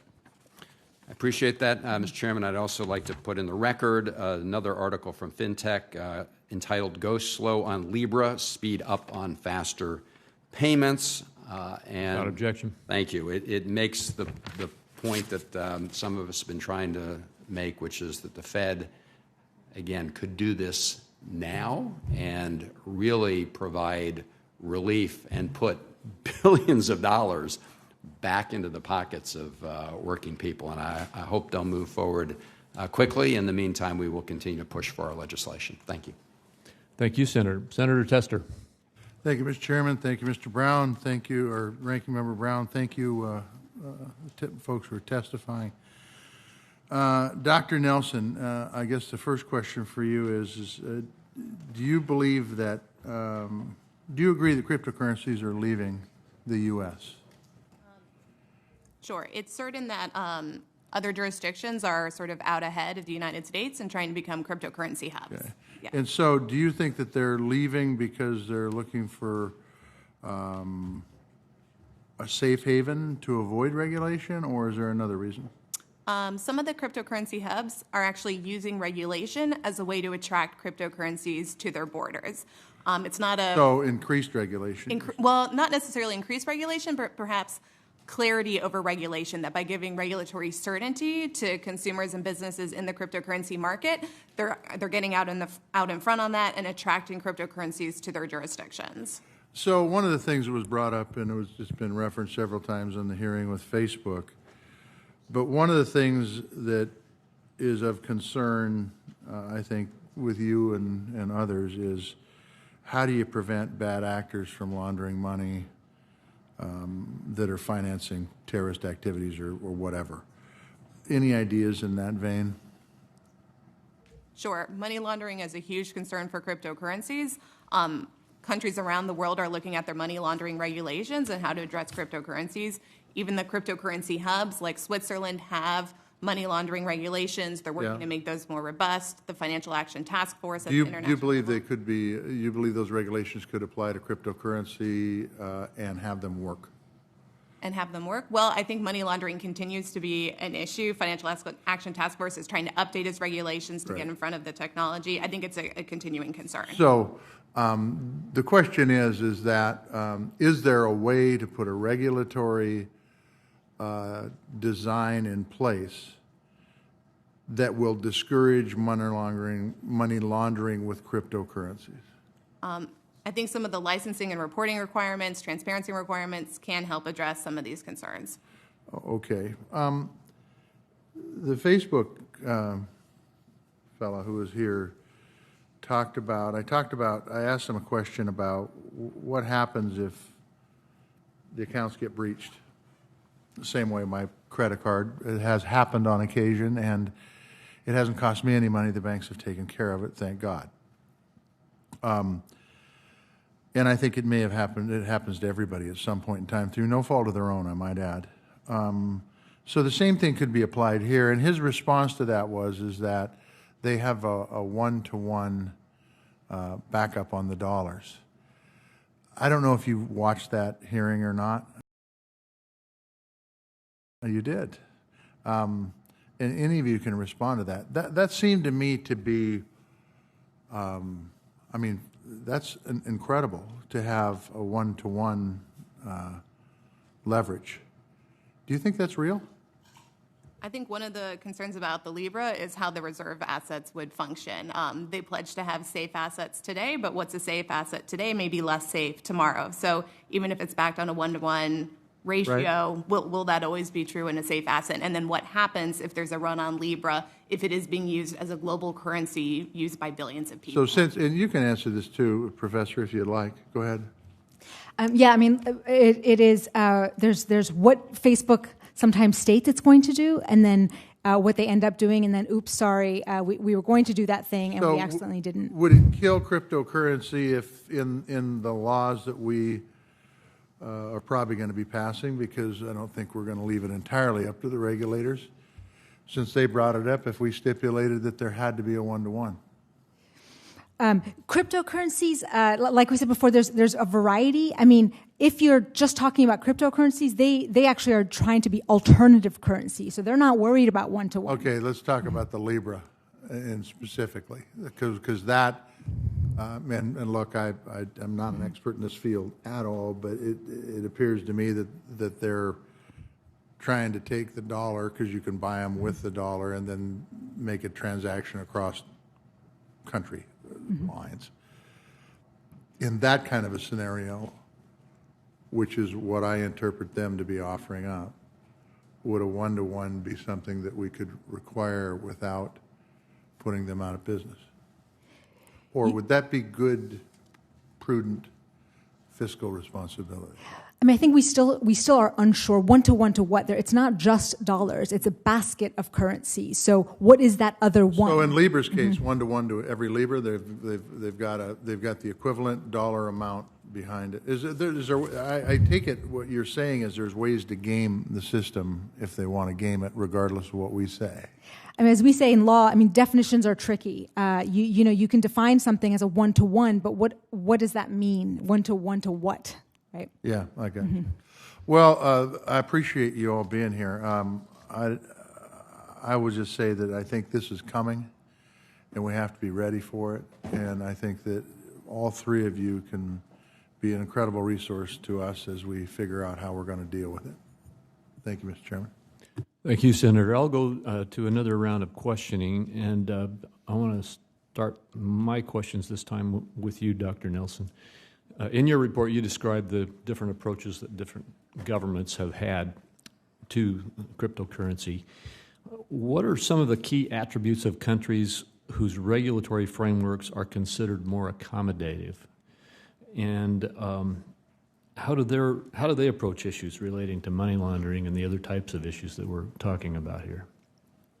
Sure. Some of the countries that are trying to build themselves as cryptocurrency hubs are really trying to adopt clear regulations at the outset on how cryptocurrencies are going to operate. This is to give regulatory certainty to consumers and businesses who want to use cryptocurrency regulations. That said, some of their regulations have been described as more favorable to cryptocurrency industries. So, for example, in Switzerland, I mean, they have regulations for money laundering addressing cryptocurrency. They have provided guidance on how ICOs should be treated as in regards to securities regulations. They provide guidance on what kind of licenses cryptocurrency industries need to operate within Switzerland. So it's not that these countries are trying to shirk regulations. They're trying to provide certainty while also balancing innovation to encourage the adoption of cryptocurrency. So it's not so much that they're trying to create the Wild West, so to speak, and invite folks to come there because there's not really significant regulation. It's that they are providing clarity. And, well, maybe, Mr. Earlier, you could address that. Sure. You know, as we looked at the ongoing expansion in our international business and operations, we you know, it was very clear to us that for our non-U.S. Business, you know, the U.S. regulations are the U.S. regulations, and what we do here is exactly what the law stipulates. But outside the U.S., you know, there are opportunities for digital assets and blockchains that are larger, and so we spent time to look at all the different jurisdictions, and the things that we were focused on as a firm were, we wanted there to be an actual high bar from a regulatory perspective, meaning that there needed to be, you know, significant, serious firms where fundamental risks were being supervised, enterprise risks, cybersecurity risk, financial crime risk, anti-money laundering risk, and most critically, in the case of digital assets, custody risk, the protection of these assets from theft, having the appropriate insurance around them, but also clear definitions. And I think this gets to what one of the other panelists has said, and I've said as well, which is very clear definitions about what constitutes a token or a digital asset to provide that kind of clarity to businesses that want to operate there. Whereas I think in some other jurisdictions, including the United States, there's an incredible gray area. It makes it very difficult for businesses to know where they stand and where to operate. So those are some of the things that we considered and have found in other jurisdictions. So I want to get into data privacy, and I may have to do that after Senator Brown takes another round. But in the last couple of minutes that I have here, help me understand if a digital currency is to become global, like Libra seeks to do, how does it do that? How does it get global acceptance if it faces 190 different countries with different jurisdictional issues and different regulatory systems? And maybe another way to ask my question is, if the United States were to decide, and I'm not saying that it should, but if the United States were to decide we didn't want cryptocurrency to happen in the United States and tried to ban it, I'm pretty confident we couldn't succeed in doing that because this is a global innovation. But how would a company that wants to create a cryptocurrency that has global reach get into the United States, or how would that impact the United States? You see the question I'm asking? I'm happy to take part of that, Senator. I think the challenge that we all face with this is, some of these cryptocurrencies they're literally just a piece of open source software. There's nothing else. It exists on the internet. It's open source software. Anyone can implement it. It runs anywhere the internet runs. And these have a monetary policy where these assets are algorithmically generated, and they exist everywhere the internet exists. They will soon exist, interstellar. They will exist, again, anywhere the internet exists. That is a challenge that every government in the world now faces, that money, digital money, will move frictionlessly everywhere in the world at the speed of the internet, hopefully with a high level of security and data protection around it. One of the promises of this technology very specifically is a higher standard around privacy, a higher standard around confidential transactions and data protection. That's one of the core infrastructure focuses of these blockchains. And so I think those needs can be met. There's the flip side, which is how does law enforcement get its job done, and how do 190 countries get an agreement about that? FATF guidelines, for example, that are specific to virtual assets have come into place, which I think could be a roadmap to that as well. I'll have to ask Professor Barater and Dr. Nelson to either answer. If I can get to another round, maybe I will. We can answer that question then. But Senator Brown? Thanks. Professor Barater, I want to have a series of questions for you. Mr. Allaire said that he didn't really know who should regulate digital assets, and Facebook essentially said that 2 weeks ago. Let me ask you a series of mostly yes and no questions. Do we already have rules and regulations for currency? Yes. Do we have rules and regulations for securities? Yes. And do we have rules and regulations for payday loans? Yes. Sort of. There's Have rules and regulations for exchange-traded funds? Yes. Are there any new financial products that have been invented that we've never seen before? Are we talking about financial products that already existed but now run on blockchain? Yes. I think these are not new. You can expand on that, surely. These are the technology is new, but the sort of essence of the product is something that we've seen before. So if there aren't really new products, why would we need new rules and new regulations? I mean, I think it's important to have clarity. It's very important for people to understand what it is. I don't think we have to reinvent the wheel on any of this stuff. I think we have clarity in each of the jurisdictions. So to the extent a digital asset hits the currency model or the securities model, we've already sort of debated those models, and we can enforce those rules. Are you concerned that tech companies seem to be pretty strongly resistant to rules and regulations? I think there's a lot of faith that some of the problems that we as a society face are solved by tech, and I think sometimes there is a naivety on the part of some of these tech founders in what tech can accomplish and what is better for public institutions. And so I think sometimes tech is great and can solve a lot of problems. I mean, he used the internet before, and I think no one's saying ban blockchain. No one's saying ban these digital currencies. All we're saying is let's just protect people in the ways that regulations are meant to protect them. So if we had said in the early days of the internet, look, internet is going to take over education soon, so let's just not worry about fixing public schools and the internet will educate the young, right? I mean, so I think it's essentially that. We still have these public institutions that are doing it, and we don't go around them just because we have a new, potentially revolutionary technology.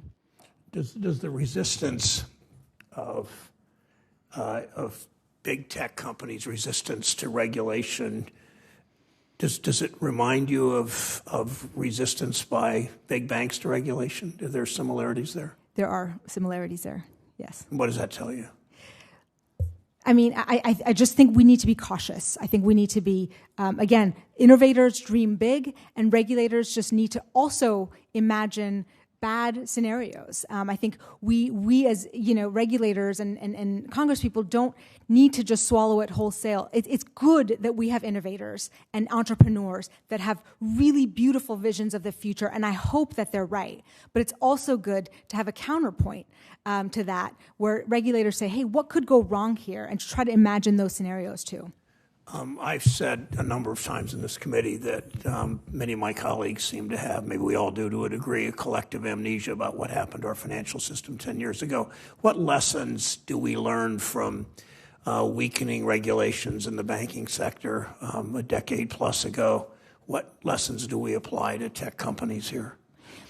I think one of the things that keeps being said is, we're going to lose, the U.S. is going to lose its, leadership worldwide if we don't let these companies do whatever they want. And I think that is not, we can't compare the U.S. economic system to Malta or Bermuda or to Venezuela or even China. We have the strongest currency worldwide for a reason. We have great technology companies for a reason. We've got a very, very strong and healthy sector. Not to say that it's perfect, just to say that, we're all going to leave to Malta. I don't think that should make regulators think that, okay, well. Don't skeptics of your view say that the reason we have such strong innovation is because government gets out of the way and lets big tech or lets Wall Street invent new products and do what they want?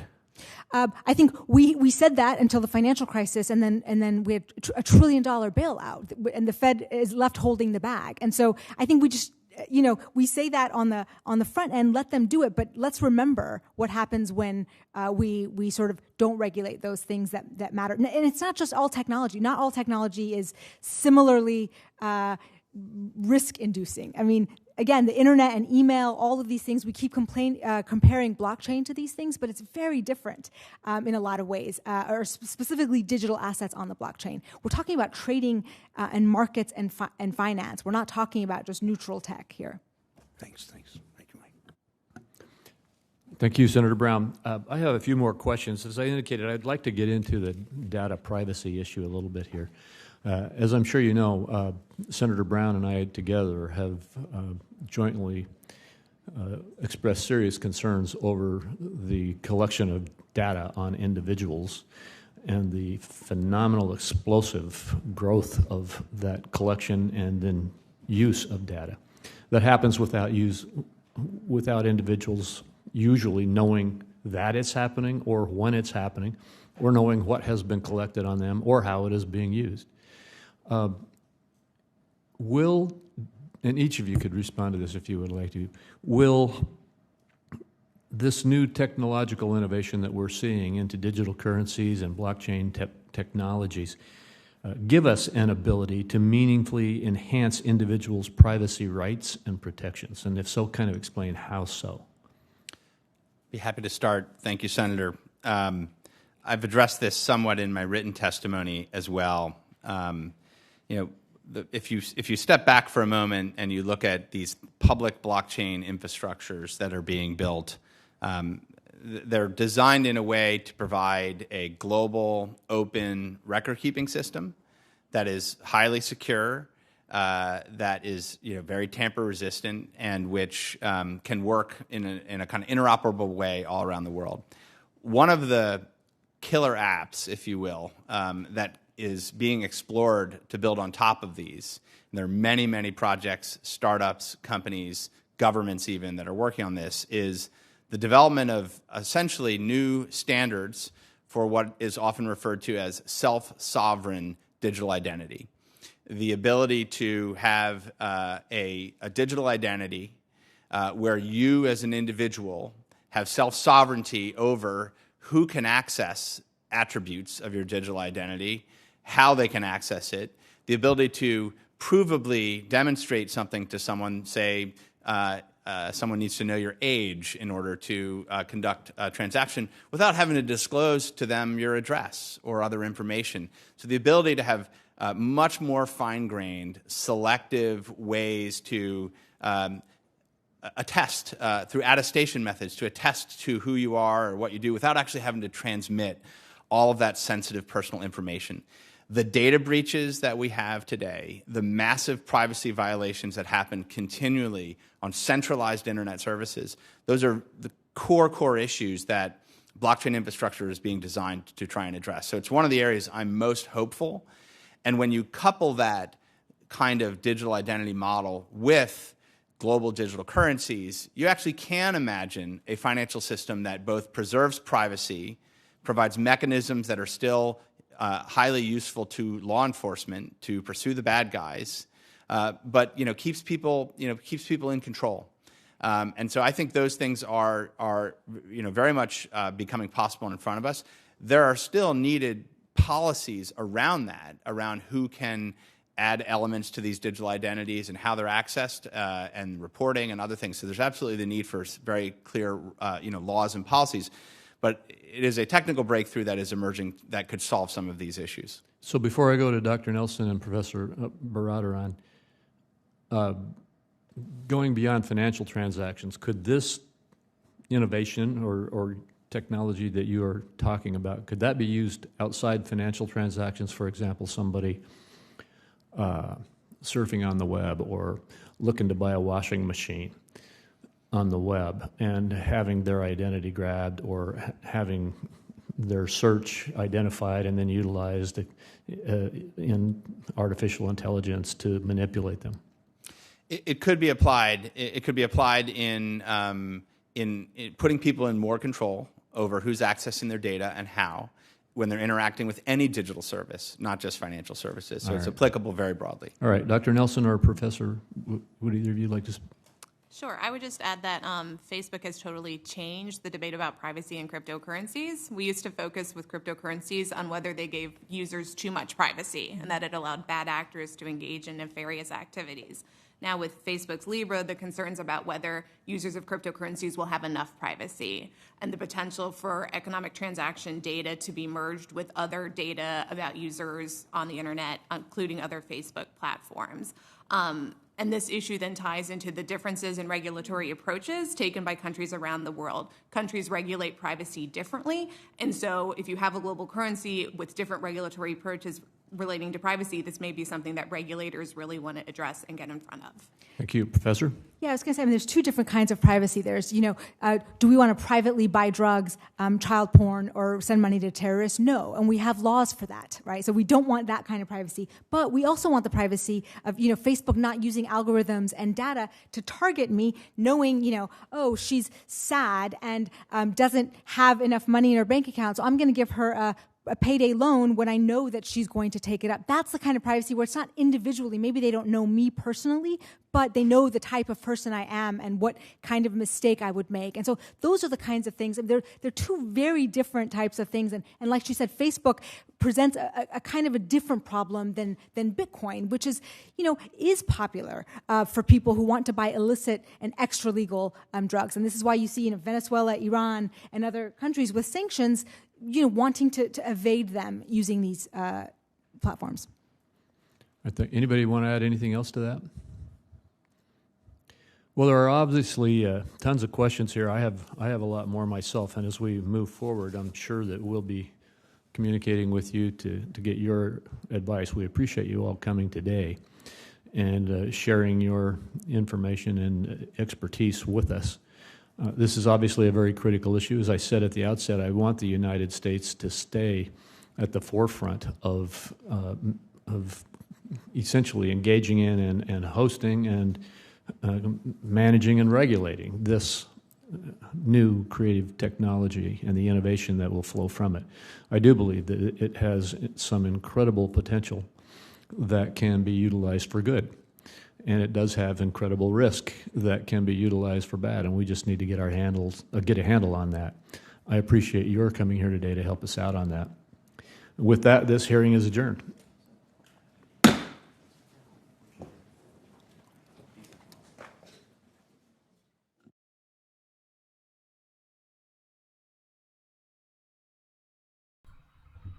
All right. Wow.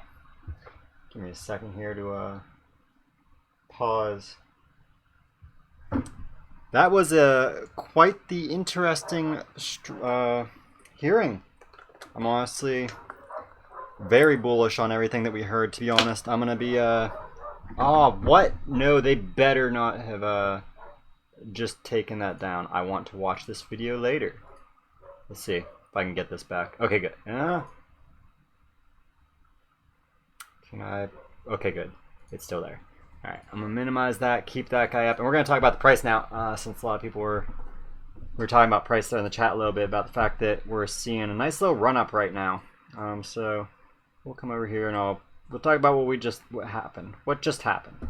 And let me change over to my chart that actually has some resistance ranges drawn up here, so we can see where we're playing at right now. Okay. So I know a lot of people don't like my spider webs that I create. At least that's what somebody called them, spider webs. Or that somebody said that it looks like their screen's cracked when they ever look at my charts, because I like to have as many different ranges as possible to see which ones play, basically. So what we're seeing play right now is obviously this horizontal resistance here at 32 cents, and then this ascending resistance that has been in play basically since this dip, right? It's based off of this peak here, but also the bottoms going back basically the beginning of the run up to 40 cents. All this, it was this guy right here that the price is just below right now, just popped above. This is a support from the 40 cent run up that we got. Now, this is a pump. I mean, how do you not call that a pump? You know, like that's just the blatant pump. That's what's going on. And I don't think that's going to stop. I think it's just going to keep going until we see SBI virtual currencies go live. So, assuming, you know, we've had 1, 2, 3, 4, 5, 6 hours here that are in play. Well, 5.5 hours in play, and we've gone up, you know, 4%, 4.1% already. Now we're retracing down, obviously, so we're about 3.2 right now, but 4% at the peak of this so far. So I wouldn't be surprised that, you know, again, we have about 7 to 8 hours, 7 to 10 hours, something like that. We're not exactly sure exactly what time it's going to launch. I think Crypto Ari might know the actual launch time, and she's doing a video on it. Maybe already has it up, actually. Let's check. Let's check if Crypto Ari has already posted her video on it, because Crypto Ari is, I believe, the first person in the YouTube community to have found it. No, she hasn't uploaded it yet, but I'm leaving that to her, because she actually found a discussion that, like, what the heck would it be called? A meeting, a board meeting, basically, of sorts with SPI. I think it was Yoshitaka Katawa specifically, maybe. At any rate, she found an actual, like, press conference of sorts where they're discussing the fact that SPI virtual currencies is going live tomorrow in Japan, and I'm assuming that that's going to occur around 8 to 9 a.m. We're going to get the official live 8 to 9 a.m. In Japan, which will be at about 7 to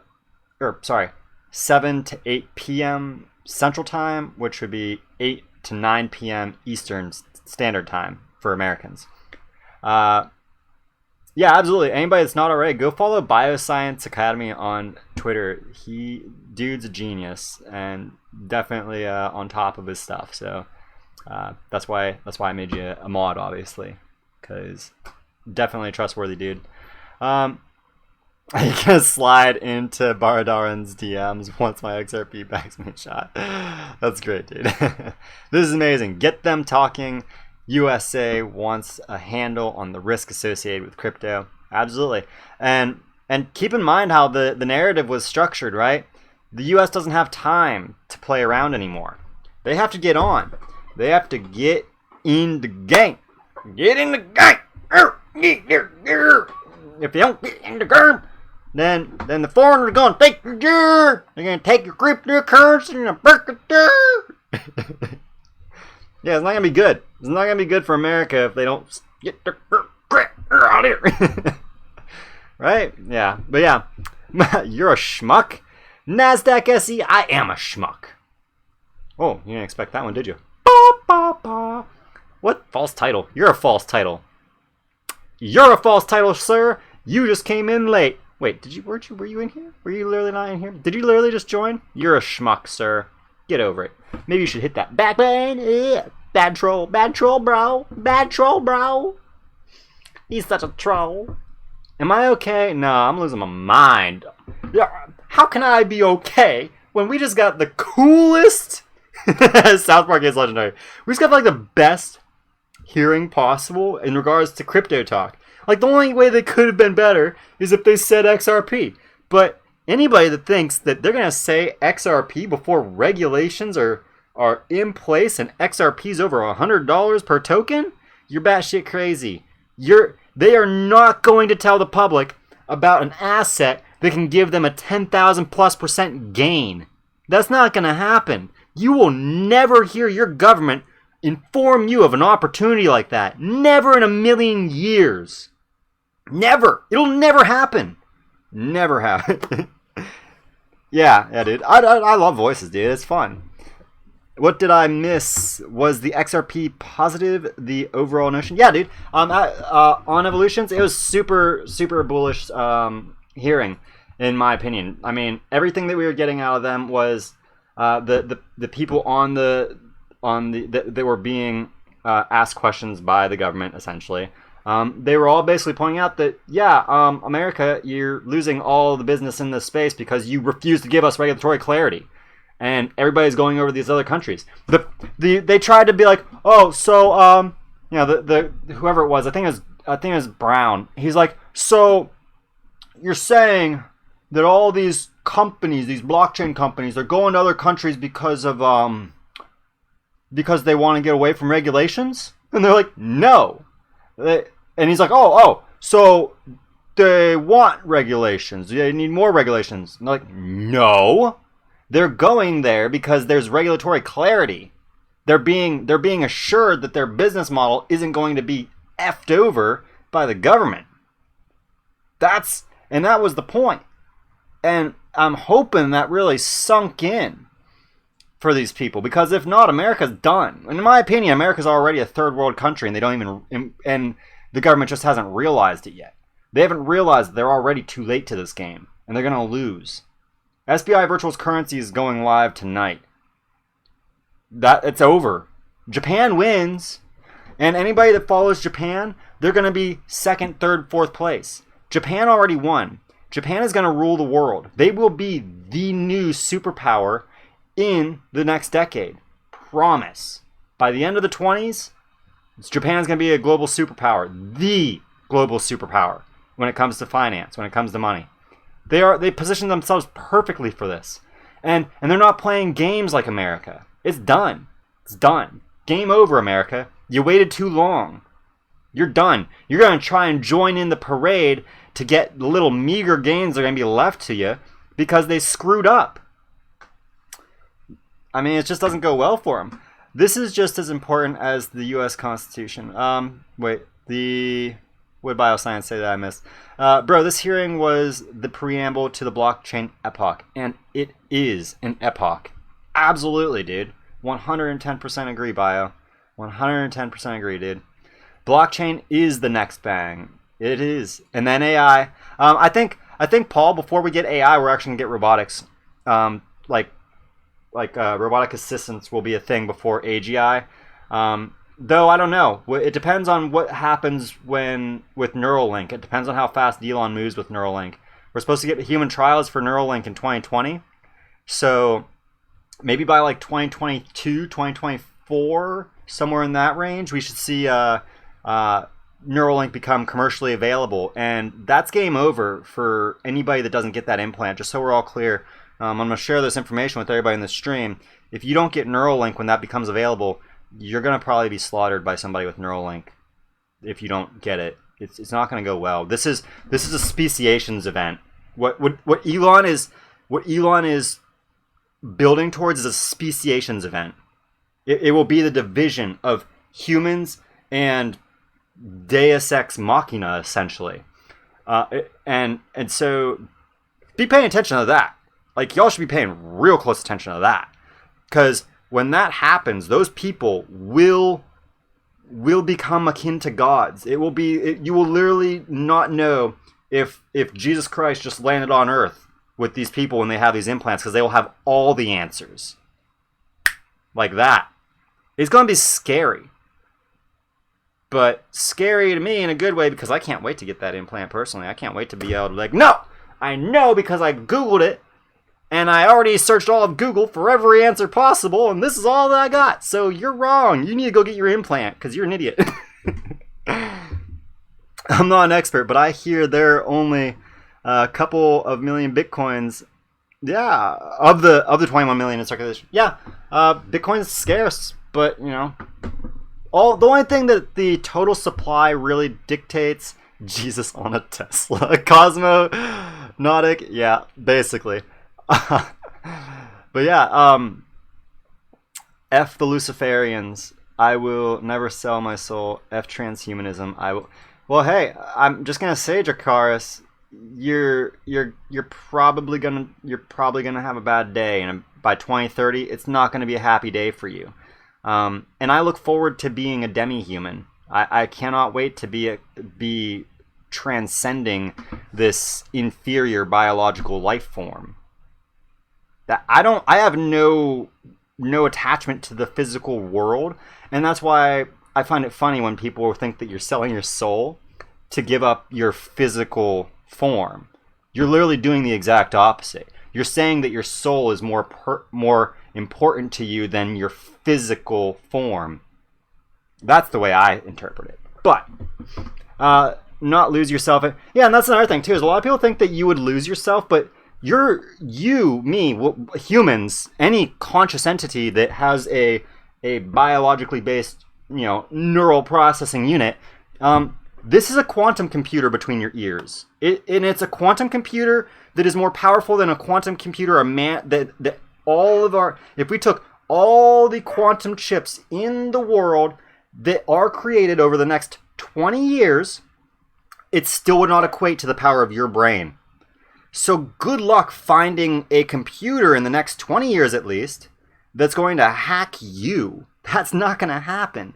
And in fact, you are a soul. Exactly. That's the thing, right? My conscious experience is that, but I don't want to get into that. That's going over there. Yeah. But yeah, equals okay to do such. You are on spot about Neuralink. The implantations of AI enhanced human augmentation cannot be underestimated. It was the status symbol of the Uber Mensch class of humans. I'm not familiar with that term. Bioscience, you're using big words I'm not even familiar with, bro. That's why I love talking. That's why I always love listening and reading whatever you write, because you make me have to go and look up things. I'm gonna log that one to me. Uber Mensch class. You can't force your soul to evolve when we die. Hey, that is, the way I'm not gonna get into that because that's talking about some stuff outside of our area here, right?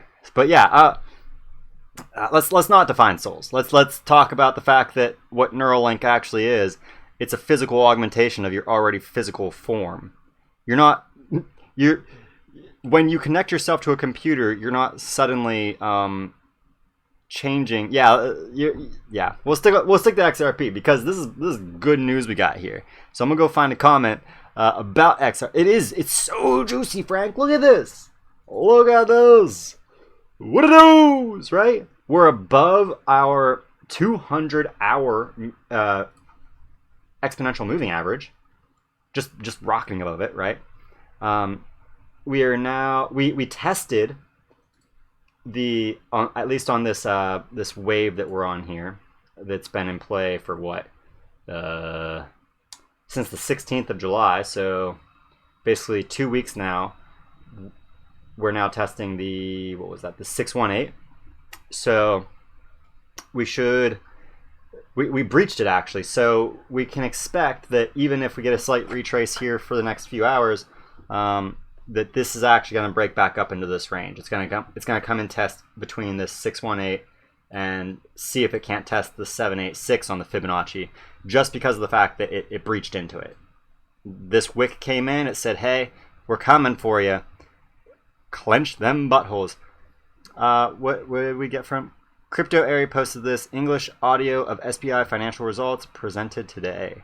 Is it on her Twitter right now, Midway? Yeah, it's not launched yet, but that's what we've been saying, that it's launching in the next, roughly the next half of day. It should launch for Americans. We should see SBI's price action begin just as we're getting ready to go to bed. So good luck sleeping tonight, right? But yeah, it's not out yet, Fadi. We still got a little bit. I'll sell my bag if Mr. Brown sings "What a Wonderful World." Don't do it, Martian. I like you, but I'm very, very much believer of Jesus. I mean, hey, we're all entitled to our belief systems. I believe, well, that's not important what I believe, but I do respect your opinion. But I think that we all have to go our own way in life. That's what free will is about, right? But yeah, let's see what else we got here. Kind of. Okay, let's get. Yeah, I'm trying to find something, but only. That's an interesting notion, but no. Yeah, we're not. Burnt coffee. Yeah, I don't blame you. It got a little off topic in here for a bit.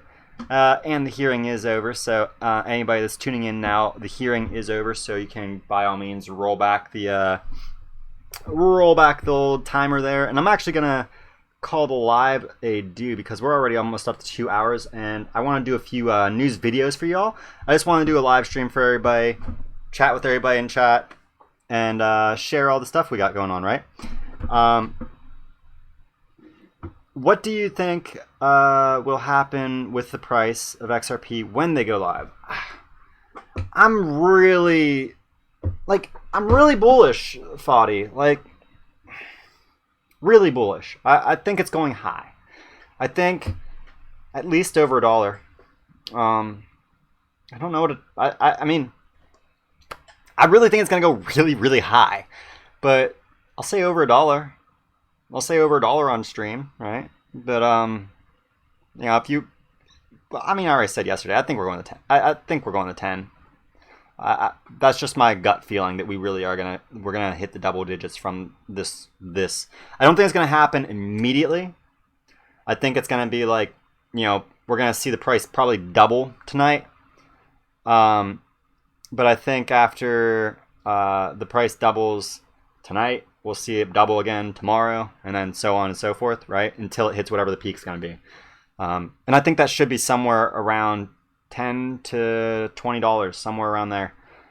This SBI to me really is the fundamental catalyst that XRP at least has been waiting for since 2018, since spring of 2018. So, yeah, I mean, let's see, Midway, I just hope the exchanges don't crash from the crazy pumps with XRP. That's possible too, right? I mean, we can't say what's going to happen. I'm bubbling with joy over what we've gotten for news today. I was so anxious last night, I couldn't even sleep. I haven't slept yet, guys. Just so we're clear, I've been up for about 36 plus hours now. So that's also why I'm kind of like really goofy right now too. I'm just all over the place because I'm exhausted. But I'm so excited with what we're getting that there's no ability for me to go to sleep. 144-ish in first mass adoption stage, and then all the way up. Yeah, I think that when mass adoption kicks in, I think before mass adoption even kicks in, Jan, we're going to see a $100 plus price tag on XRP. I don't think that the masses are going to even be made aware of the legitimacy of XRP until it's already in triple digits. And I'm honestly expecting triple digits by 2020. Some point next year, we're going to see triple digits, in my opinion. Sent the link. All right, sweet. I will do a video on that immediately after we end the stream here, middle way, so that people can actually see that, because my YouTube statistics, my analytics rather, do a great job of pointing out that, no offense guys, but a lot of you have really short attention spans, and analytics exposes that. A lot of you have less than a 5-minute attention span, meaning that a goldfish can pay attention longer than some people in the community. That's not an offense. That's not an. I'm not saying any names because I don't know who it is out there that's causing my analytics to come back like that. But there's a lot of people out there that only have a 5-minute attention span when it comes to watching a crypto-related video. So it's kind of interesting. Just fun fact for anybody out there wondering the average attention span of a XRP investor, right? Prep for my life. Martians don't need sleep, dude. That's so fake news. Fake news. Do you think XRP will be used to purchase everyday items in 5 to 10 years? That's a good question, M. Puntillo. And I do believe that within 10 years, absolutely. I think that you could expect the ability to buy most all everyday goods, groceries, things like that, by the end of 2020 even. But if not the end of 2020, then at the very latest, I think that you will be able to buy anything you want with XRP by November 2021. That's where I stand as far as, and why November 2021? Because that's when ISO 20022 becomes mandatory for all major economies in the world to become compliant with the new global real-time global settlement system, which obviously we all are well aware at this point, XRP is the asset at the bottom of that. And that's not because we've got the smoking gun confirming it, as much as there's no other asset being developed or that anybody has shown any evidence that it's going to be involved, right? Creating hype and luring people to invest in XRP so you can finance Luciferians. You are delusional and a narcissist. Stop these price predictions. Oh, Dracarius. Yes, I'm so worried about getting Joe Schmoes to invest in XRP. So worried about you putting your money, your $50 you probably have in your bank account into this. I want you to invest. Do you realize what you are investing in? What we're talking about here? I am in how many people are in here right now? How many of y'all are in here right now? There's 185 people in this room right now. If all 185 of the people in here, including myself, sold all of our XRP, it's not gonna do anything to the price, dude. Stop being delusional. I'm out here sharing the news because I believe in this asset. And I believe in it so much so that I'm trying to share with people that this is a legitimate project. Oh yeah, I'm paid shill, dude. Yeah, that's why I live with my aunt, because I'm a paid shill. Are you fucking kidding me? This guy, guys. This guy. Yeah. The only person paying me right now, Dracarius, is YouTube. He's about to get it, dude. He's about to get it. It's just, I love it. I love trolls, dude. They're funny. They're funny to me because they think that they're actually gonna get under the skin, you know? That's why I'm laughing at them. I'm invested in XRP from the start. Then why are you being a clown?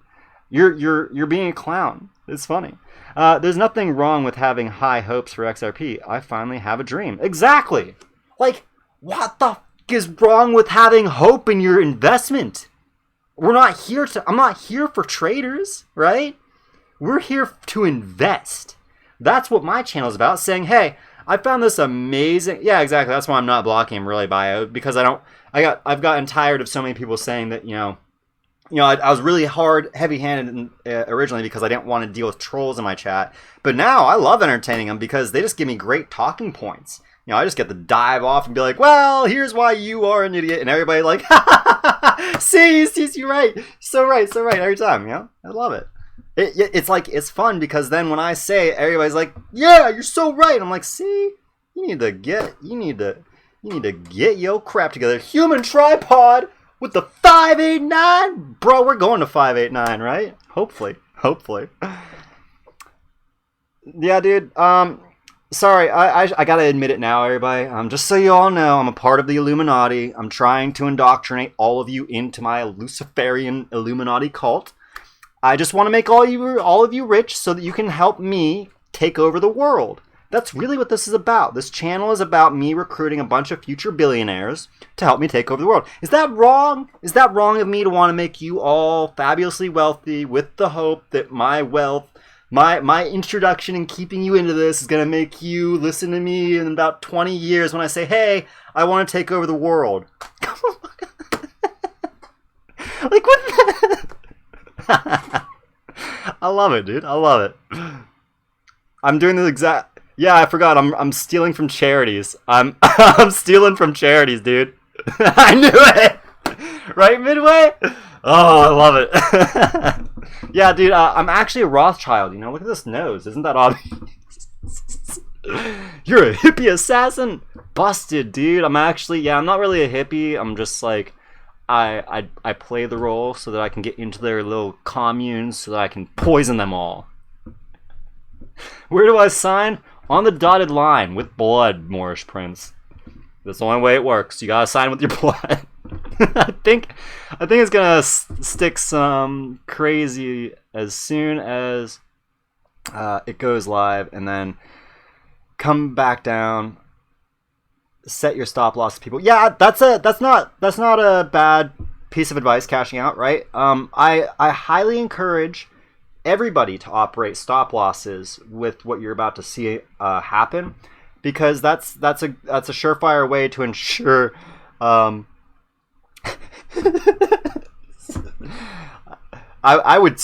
actually would never do that to anybody, Josh. Like I do support the use of, but I would never ever try to force that on somebody. It's my belief that that you have to choose that experience, or it's going to be detrimental to you. It's not going to help you. Overdone, you already know that we are bringing anime to real life. I'm a total weeb. We gotta do it, okay? First we need a Gundam, though. I need a Gundam so that when I bring the Pokemon into the world, I don't have to worry about no Charizard burning me alive. I can chop it in half with my Gundam phase sword, right? Where's the knife? Give me the knife! Moorish Prince, you are all over it, dude. Let's suck. JP Crypto. Oh my. Will XRP replace the dollar? Andy, I think that it's going to, honestly. It's going to replace the dollar, at least as a global reserve, in my opinion, right? That's how it will, that's how it's going to play out. Do you still have your dollar? I don't have any dollars right now, actually, Game Guru. Well, I think I have like $3 in my bank account. Something like that, So there are dollars, maybe. Actually, I think I'm in the cents. I'm not going to lie. I think I only have cents left in my bank account right now. Let me check. Let me check. I don't want to lie, but I think I only have cents right now. Yeah. Here, I'll even show it. Oh, wait. My number's not on there, right?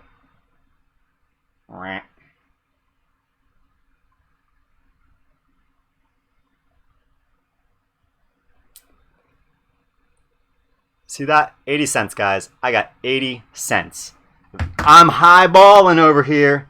Ripple Labs, they make a man rich. 80 cents in the bank account, y'all. 80 cents. Fucking Gundam. Yeah, Bio, absolutely, bro.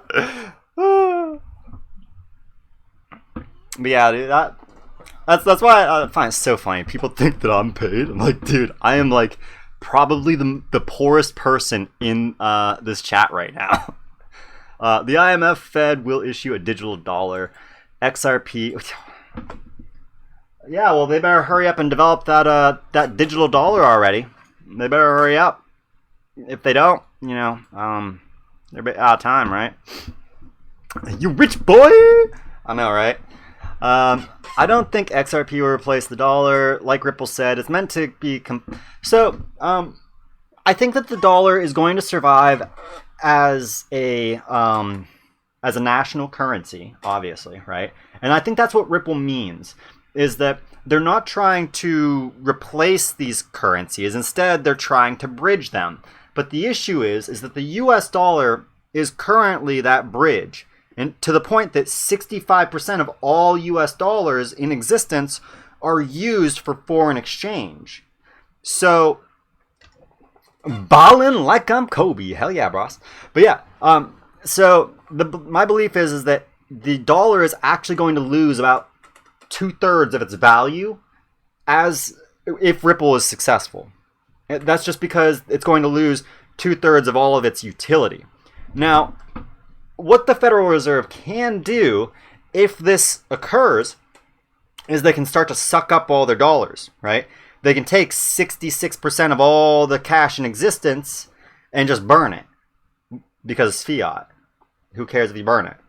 So they could do that, and what that would do is it would stabilize the dollar within our borders. But I don't know how that works. I think that it's technically, I feel like that's one of those things that in theory is possible, but I don't know if it's technically possible. I'm going to Neuralink all of Alan Watts. That would, not gonna lie, Game Guru, Alan Watts is probably one of the first people who I would listen to all of his stuff. Alan Watts, Carl Jung, and who else? If I had to pick third. There's not really a lot. I wish there were more audiobooks of the musings of Einstein or something like that. But yeah, Alan Watts Alan Watts was decades ahead of his time. Terence McKenna, also brilliant man, brilliant man. The IMH themselves say that they will adopt blockchain tech. If all countries gonna use a digital currency like in Sweden, RippleNet can be the bridge. And with a very tiny change, XRP. You don't understand what you're talking about, Dracaris. And the fact that, and I'm saying that because if you don't think that the price needs to go up for XRP to be used as a global bridge currency, you're delusional. Just flat out, bro. I'm sorry. That's really harsh, but you're saying some delusional stuff. Just want you to know that. Anyways, day traders, good luck to you, right? Yeah, dude, those day traders are going to get wrecked if what we think is going to happen actually happens. Because day traders operate with stop outs. They operate on walls, on sell walls. So all the traders are about to get, all those day traders, when this price pumps, they're going to watch as they have all their sell points hit, and they're suddenly completely liquidated out of XRP as it keeps going up. And that's when people are going to start killing themselves. Sadly. They're going to be people that do kill themselves when they watch what happens happen. And that's actually why I'm out here doing what I'm doing. Dracarius might be thinking that I'm out here trying to hype people into this. No, I'm trying to protect people from jumping off a bridge after they spent 2 years in a bear market just to get stopped out because they didn't think the price is going to go crazy. That's what I'm doing. Did somebody say I'm delusional? I don't know. Oh, why Dracarius is delusional? I think I just pointed that out. Because he thinks that XRP's price doesn't have to go up for it to be utilized as a global bridge currency. The world moves one company, for example, ADP alone moves $5 trillion a day. That's just ADP. $5 trillion a day. You can't move that kind of value with a network that is worth less than $20 billion. If you tried that, the price would go to $50,000 and then to $0 and then $50,000 with every single move. Because there's just not enough liquidity. You have to have liquidity there. And liquidity is value. That's what that is. When they say liquidity, we all say liquidity. Why do you think we say liquidity? Because we know liquidity is term that they use when they say, yeah, liquidity is value. You have to have a deep value pool if you're going to keep a stable currency and use that for cross-border remittances. You cannot have a low price. Yeah. My 50 million Satoshis will be worth $50 million if they still exist in 30 years for my grandkids. Yeah, I went out. I mean, honestly, I'm gonna jump off a fiat bridge into an XRP lake. Hell yeah, dude. Just hope it's not too high of a jump, you know. But yeah, be careful what you wish for, Cass. What do you wish for? If it moons, me and Jakaris will both be out jump off a bridge. Don't be doing it, dude. You know, I might not like trolls, but you know, don't be stupid now. Keep at least 50% in your bag. Hey, you want to sell out? Go for it. Just make sure you hold on to 50% for the ride up. The video. You are repeating RippleNet marketing. The head of the IMF stated in the video to Brad Garlinghouse, they will first enable countries to use a digital currency. Really? Because I remember listening to Ross Lecco. You know him, right? Because I know his name. You're saying the head of the IMF. Who? Christine Lagarde? When did Christine Lagarde ever say such a thing to Brad Garlinghouse? Do you know that my channel possesses all but 2 interviews that Christine Lagarde has given over the last 2 years? Because I'm obsessed with Christine Lagarde's words. Because, again, she was the director, the head of the IMF. When I come out saying stuff, if I'm preaching something to you as if I know something, it's because I know that thing because I've listened to an official person, somebody in a very high place of power who's not allowed to lie publicly, can only at most use really obscure terminology to describe what they're trying to say, to try and mask their message. I listen to those people and then I regurgitate that to you. And it's not Ripple employees, it's the head of the IMF, it's the head of Bank of International Settlements, it's heads of central banks, it's individuals working at the Federal Reserve. It's not Ripple. What? Yeah, don't be a Billy. Jungle Link said it, right, Ahmed? Don't be a Billy. Yeah, he's saying he is, but I don't think he is. I think this boy's a clown. I think he's a clown, boys. I don't think 2 clowns here much, hell. But don't worry. I ain't blocking you. You entertaining there, son. Don't worry there. We're gonna make you squeal. Like a little piggy. Sweet! Let's be classy, y'all. I don't know what you're talking about. I don't know what I'm talking about, Ahmed. I'm just enjoying the conversation we're all having. Well, we watch XRP keep climbing, you know? He's over here fudding. Yeah, oh, you are talking about Ross Lecco too. Yeah, you mean, so I know exactly what you're talking about. And you know what's funny is, Ross Lecco, I can almost quote him verbatim. He was asked through a program that they ran during this panel that he and Brad, this talk, him and Brad were having before Live Studio Alliance. They had questions come up to them from an app called Peephole. And Peephole, or Peepbox, something like that, somebody asked, will the IMF ever hold digital assets? And I think the question was actually, will they ever hold XRP? And Ross went, ugh. And it's one of the most famous videos in the XRP community because of his reaction. And his reaction was not him saying that the IMF is going to use their own currency. It was them saying that him saying, you gotta keep in mind, I'm from legal, so I'm supposed to be conservative. His words exactly. And then he paused, and Brad Garlinghouse says, "Do you want me to take over? You want me to tell them?" And Ross like, and then Ross responds,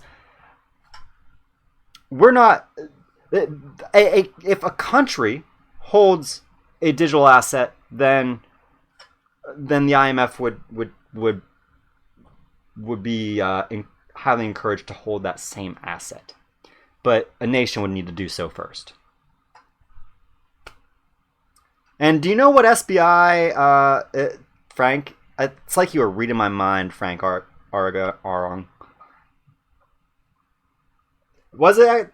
Either way, is digital currency, and it was a question posed to Brad Garlinghouse and Ross Leckow on stage together. What other digital currency would people be asking about up there? And why was Brad dancing like a little boy in a candy shop when that question was asked? Do you understand body language, my friend? Starting to think you don't. When the market goes crazy and the exchanges also, you need a plan B. That's why I have a bag of XRP in my ledger and also bought some CFD contracts by my broker with a leverage one. Most of those millionaires will go back to being broke in a short time. Yeah, most will. How's it going, by the way, cellmate? How you doing today? But yeah, most people who are in this are not going to actually get wealthy because they have a very twisted sense of what they're actually investing in. I think that's why it's so important. I think that's why the most important thing that you can take away from anybody such as Mark Cuban or Warren Buffett, when they discuss investing advice, their advice, both of them, say, don't invest in something you don't understand. And the reason why is because if you do, you're just wasting your time. Because you're either going to cash out too early, or you're going to invest in something that's going to zero. Yeah, your body language speaks sign language, Bubba Shapes. Ross stated that they will adopt digital currencies, but first they will stimulate countries through their banks to use digital fiat. You fool. Brad was happy because RippleNet can be the... Do you need the... Alright, we're going to play the video. I'm going to make you look like the biggest dumbass of all time now, Dracarys. I mean, everybody already here knows that you're a troll, but now you just gave me an excuse to play the Brad Ross speech, right?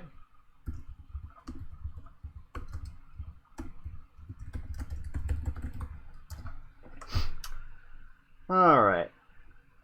Q&A. Actually, it's just at the end of this. So we're going to go... Not put that up there. Yeah. This is made very clear. It's right. Can you see those? Here, we're going to listen to There's it. 2 votes. Let me try. Do you see IMF holding crypto assets in the future? Oh, they're over here. That's easier. You want to take one? Go for it. The first one's for you. IMF. Do you see IMF holding crypto assets in the future? I did not put that up there. Remember, I'm from the legal department. I'm supposed to be very conservative about these things. Oh, it's almost like I knew what he said. I don't want to go into great details about Maybe I should take what the IMF is going to do. I think we look, stunned Ross into silence with that one. For that to happen, okay, under the current legal framework, some country would have to use a crypto asset as its currency. No, what the did I just tell you, Draco? Huh? He didn't say what you said. He said what I said. Almost verbatim.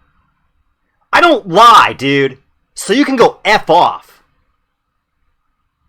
Go ahead. Give me another BS line, and I'm gonna ban you. You can be the one that I hide from my channel. Don't come in here acting like I'm gonna be lying to my viewers. I value every person that comes into my channel and listens to me and gives me any of their time. This channel is me helping people. If you don't want my help, go away. But bye. I don't play games with people. When I'm wrong, I admit I'm wrong. I've done videos dedicated to coming out and saying, sorry guys, I'm an idiot. I shared something that was false with you and I apologize. But this, not wrong. Bye-bye. Truth and aggression, you're gone, dude. You just got made the biggest fool of all time, dude.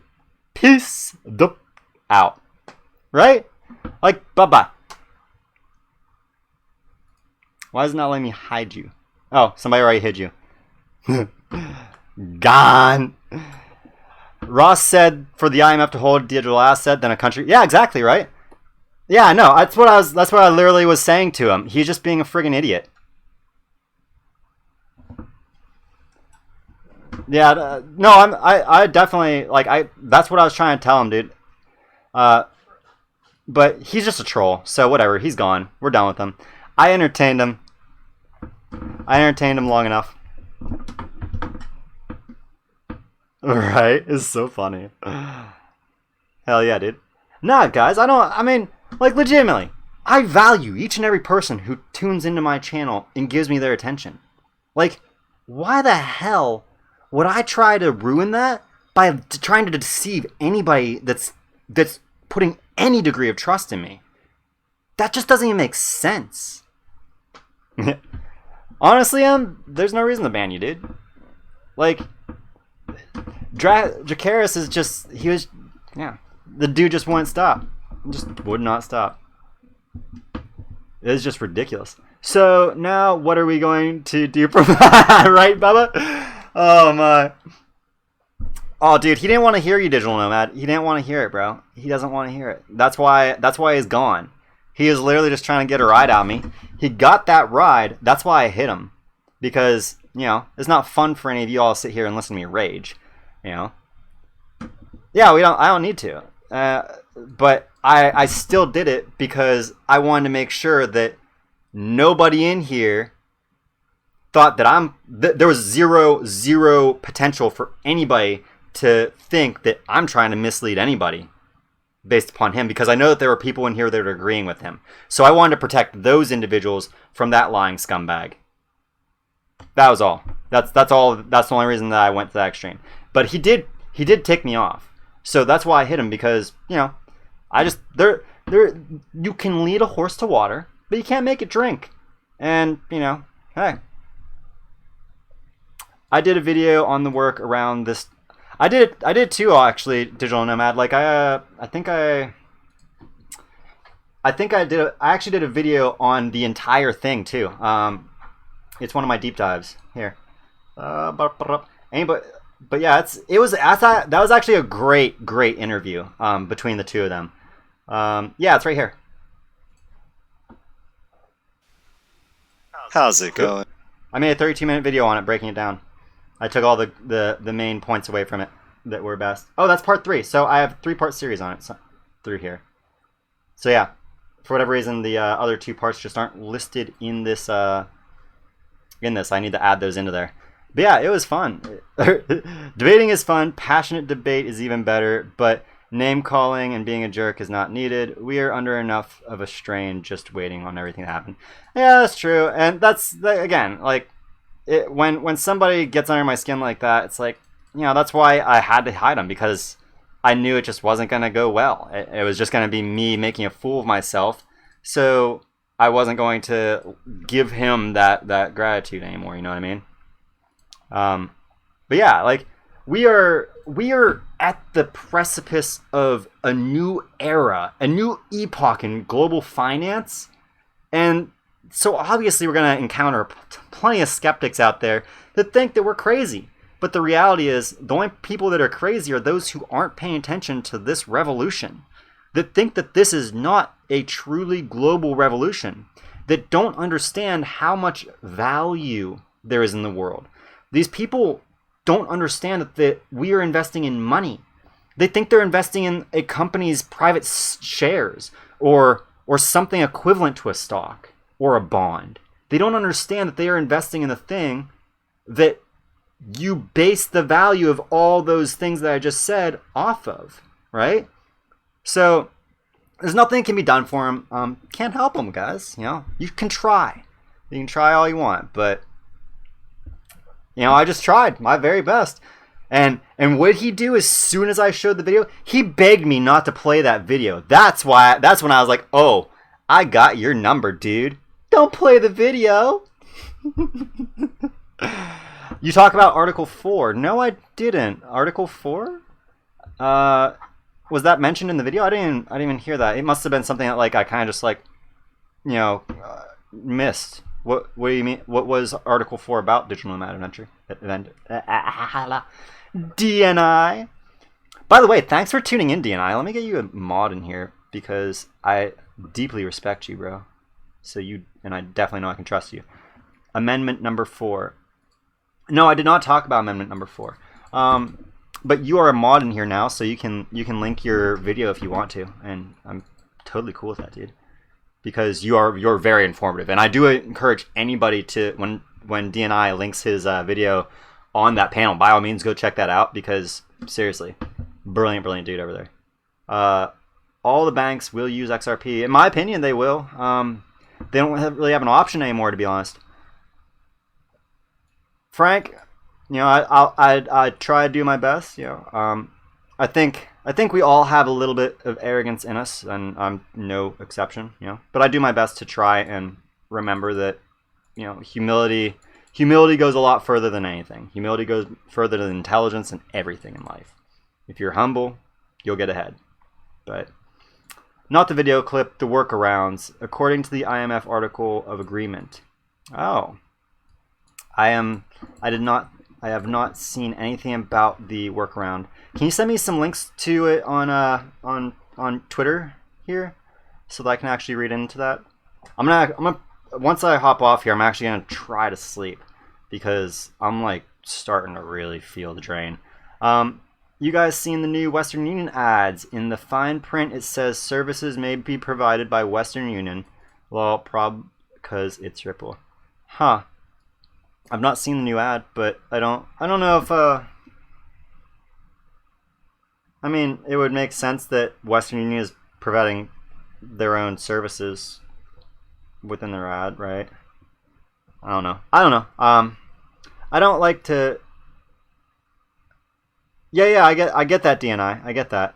But I'm asking if you have a link to the IMF article of agreement.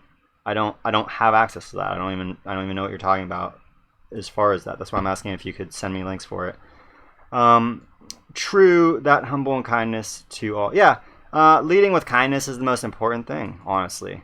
But we're only human. I'm only human, rather.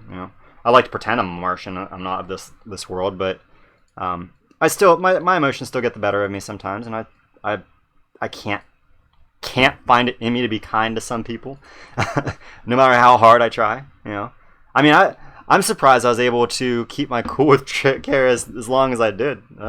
I'm impressed with myself. I'm gonna take a little credit for that. I'll send there are workarounds to what Ross said on stage. Oh, okay.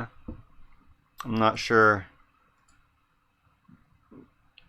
I'll need to look into it, I guess, because I'm not sure what you meant as far as workarounds to the IMF holding. Maybe, I don't know. Let me see. You guys see? Oh, that was the Western Union ad. Stay humble.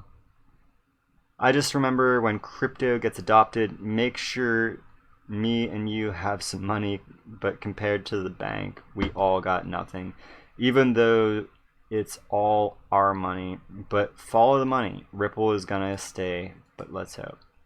Yeah, I think that's something that people need to keep in mind, is that little part you pointed out, is that none of us have money compared to these financial institutions. We are like Jeff Bezos is broke compared to some of these financial institutions, guys. They got big money. Big money. Oh, thank you so much, Kai, and thank you to everybody out there who subscribed to bring me over the 4K mark. I've only been doing this is the 67th day I've been creating content, and we're already up over 4K subs. I'm blown away how many people in the XRP and crypto community have found my channel and actually thought it worthwhile to put on their sub list. And there's like I think it's like 37 or 38%. I don't want to pull up my analytics, but I think it's like 37 or 38% of all of you that are subbed are also have notifications for me activated too. So I'm like really blown away how many people are actually interested in what I have to share. Because there's some really great content creators in our community. So like I'm really am honored. I'm not saying that just to be like, oh, you guys. No, like I legitimately like appreciate all of you. You have no idea. You will never understand. I am here to get a Martian point of view. Hey, I appreciate that, DNI. That's why I come over to your streams, because I love hearing the nomadic investor's point of view. You're a brilliant dude. Truly. You when I watched your stream the first of your live streams I watched, I was like, I don't know if I want to make any more videos, because you are a far more intelligent individual than me. It's just like obvious to me that if it's not intelligence, it is a great degree of wisdom, which comes from a high level of intelligence. So even if we are equals, you are far wiser than me. And I deeply appreciate the insights that you share, because they're truly valuable.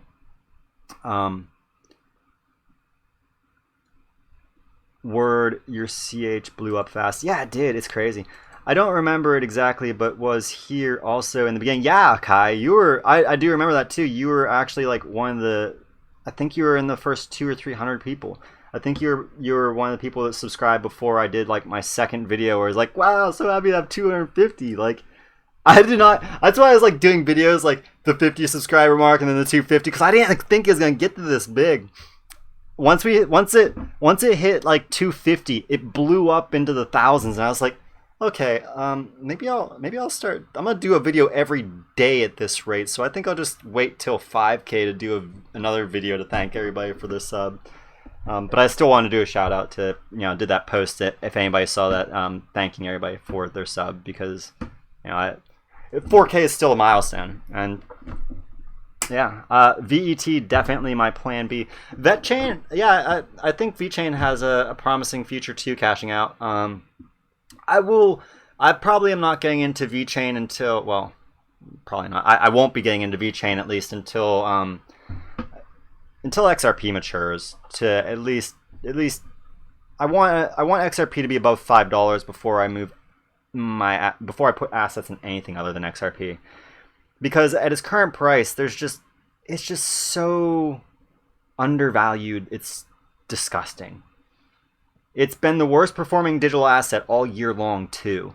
So this buying opportunity has been prolonged for us, and I just have not been able to justify any other asset, because no other assets as oversold as XRP's been, and no other asset has as promising of a future, in my opinion, as XRP.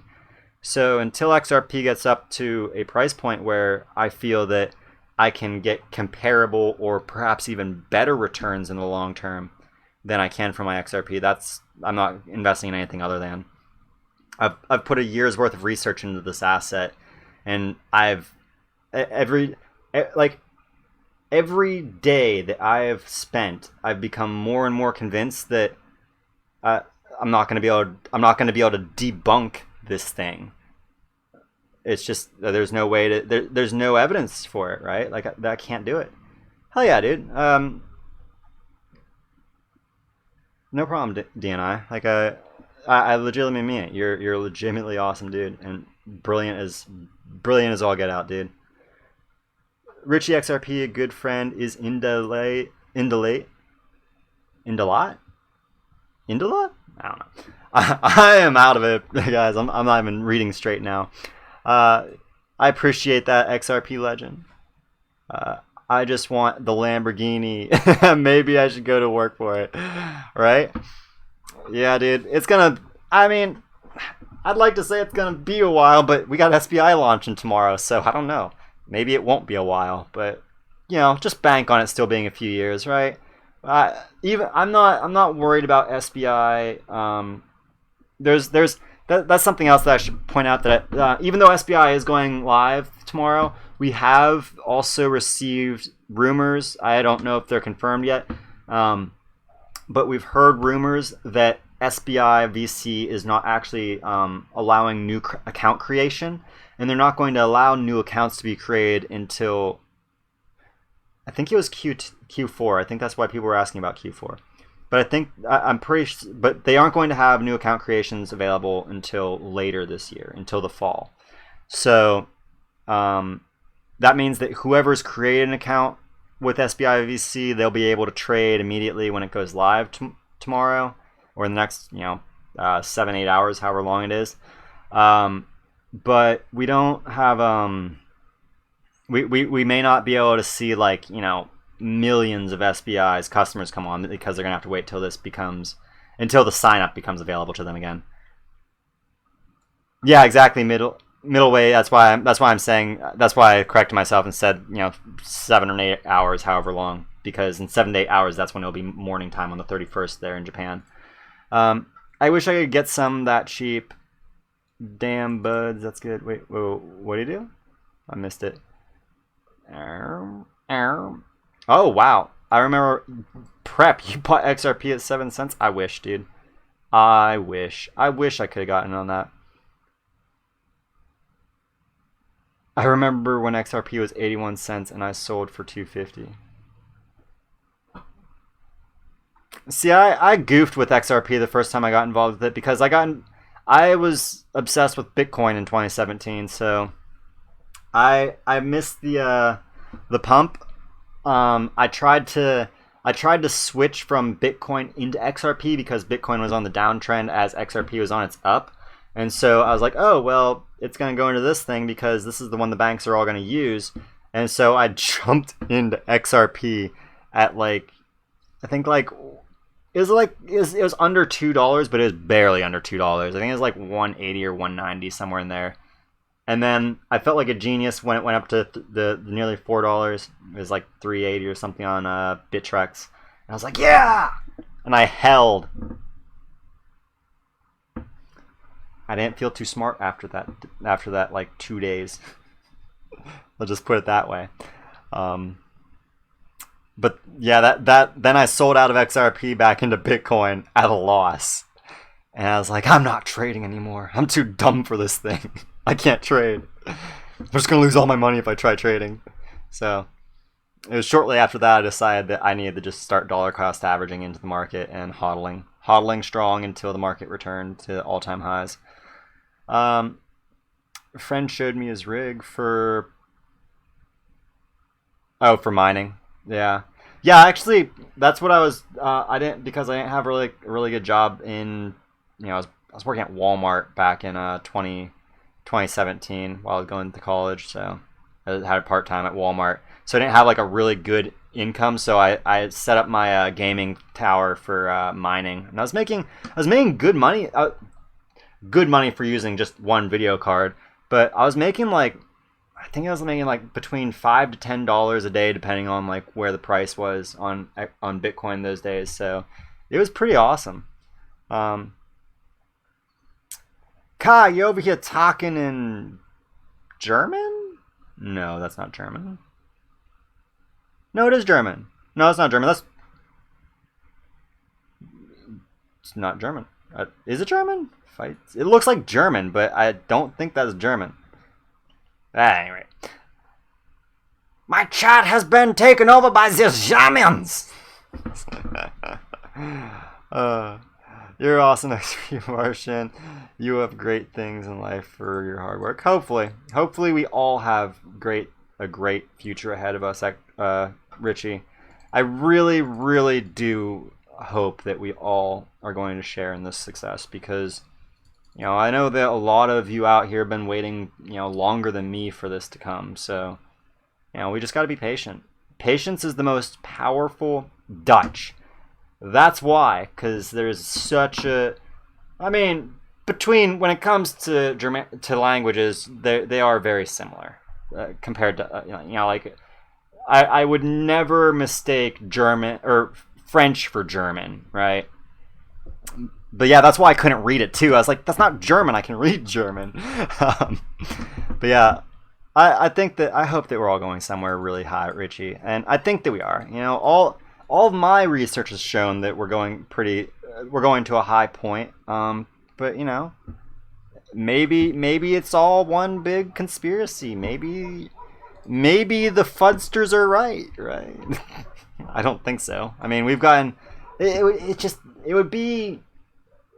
it doesn't make sense to me to even entertain that it's fake anymore when you have such high level officials meeting with Ripple, when we see these high level individuals actually engaging with Ripple executives. Are we there yet? I mean, look at this, guys. This is crazy. This is so bullish right here. What the is going on? 1, 2, 3, 4, 5, 6, 7, 8 hours. 8 hours of bullish price action. You can even go back to, really back to the beginning of the day and say that we've been bullish all day for, basically 12 hours plus.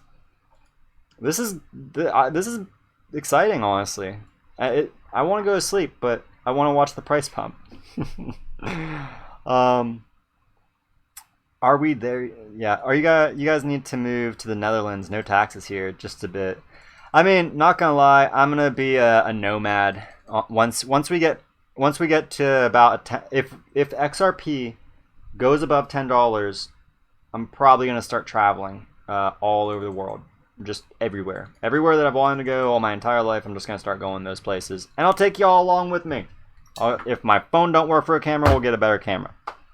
But yeah, it'd be awesome to meet a lot of people out there too. Like I don't have obviously the financial capabilities to come meet up or to do meetups right now, but once we hit Moon, a lot of us are gonna have to like set up meetups so that we can all like get together as a community and chill and talk about how we're going to rule the world as the new Illuminati. Yeah, we're gonna sacrifice trolls apparently.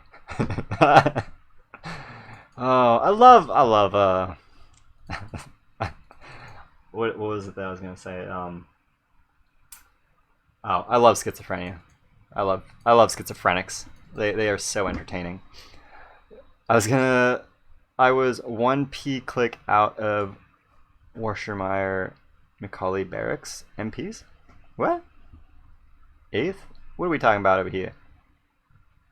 Oh, military? Is that what y'all are talking about? The Dutch military? I think 5 years, if banks adopted XRP and had plans to hold XRP, they would probably have 25% of their money converted to it, so that 25% of the couple trillions added to the market cap. There's your price. Yeah, and that's something else that I didn't. Anybody that watched my price prediction or my price projection video for where I took David Schwartz figure and added the multiplier to it, I didn't even incorporate what would be held by the financial institutions as to restrict the supply. That's something that could happen that could just do silly things to the price. If financial institutions decide that they want to hoard XRP like they hoard dollars right now, things could get silly quick. Things could go, that could make my $600 price projection look tame. That could make it look like I was skeptical of where the price could go if the banks start holding and hodling XRP. It could get really silly really quick, especially when you're talking about central banks, the people who print money. Hey, wouldn't it be great if we could each just print $1 billion to buy our own XRP with the $1 billion we just printed out of thin air? Because that's what central banks can do if they choose to. Yeah, I think that we're in 1985. I'd agree with that. 83 to 85, somewhere in that range. Yeah, we're in the age before anybody knew who Bill Gates was. No, 1990, everybody knew Bill Gates' name already. I think that maybe 80, 88, 87, maybe a little bit closer to 90. But Bill Gates, aka Brad Garlinghouse, he's not a household name yet. So we gotta get him a household. Brad Garlinghouse has to become a household name before we're in 1990. Since you ask... Wait, who are you asking? You're already following me, aren't you, Bubba? You're talking to somebody else over here? I don't see that many BTC minis trolls talking down XRP. Most of them probably have bought some amount of XRP. I would agree too. Honestly, the trolling has really come down over the last few months. Like, there's so many less trolls out there in the community. But yeah, anybody who's not already, if you're tuned in right now and you haven't subscribed or don't follow me on Twitter, come over to JAYEDMARTIN on Twitter and throw me a follow. Especially if you're somebody out there that likes to share news. I've been getting a lot more messages lately, so that's why I'm not like replying to everybody and to each message, and really like I'm not covering a lot of people's topics. A lot of people send me the same thing too, but I still appreciate everybody that does send me the news links, just because, you know, it helps me stay up to date with what's going on so that I can keep everybody else in the space up to date. But otherwise, if you want to get the news before I make a video on it, or you want the little tidbits of news that I can't rationalize making a video on, just because it's not, in my mind, it's not something. I view content on this channel as like, I want to present things to you guys that's truly valuable, right? So if I feel that something's not like really something that's gonna get people excited, I'll just share it on Twitter. Are you following what Cryptalk is saying? Ben Wees, not anymore. He's a scammer. He's a con artist. He is 100% linked to fraud, like to scams. So yeah, sorry about the squeaky chair. Yeah, that's because I'm like leaning forward on it so that I'm actually keeping, like, my back's killing me. That's why I'm doing sitting in this chair weird, which is making the chair squeak. My bad. Have you seen the movie Harrison Bergeron? It feels like this is our future is currently. I haven't, but maybe I can. Maybe I'll throw that on to try and fall asleep to.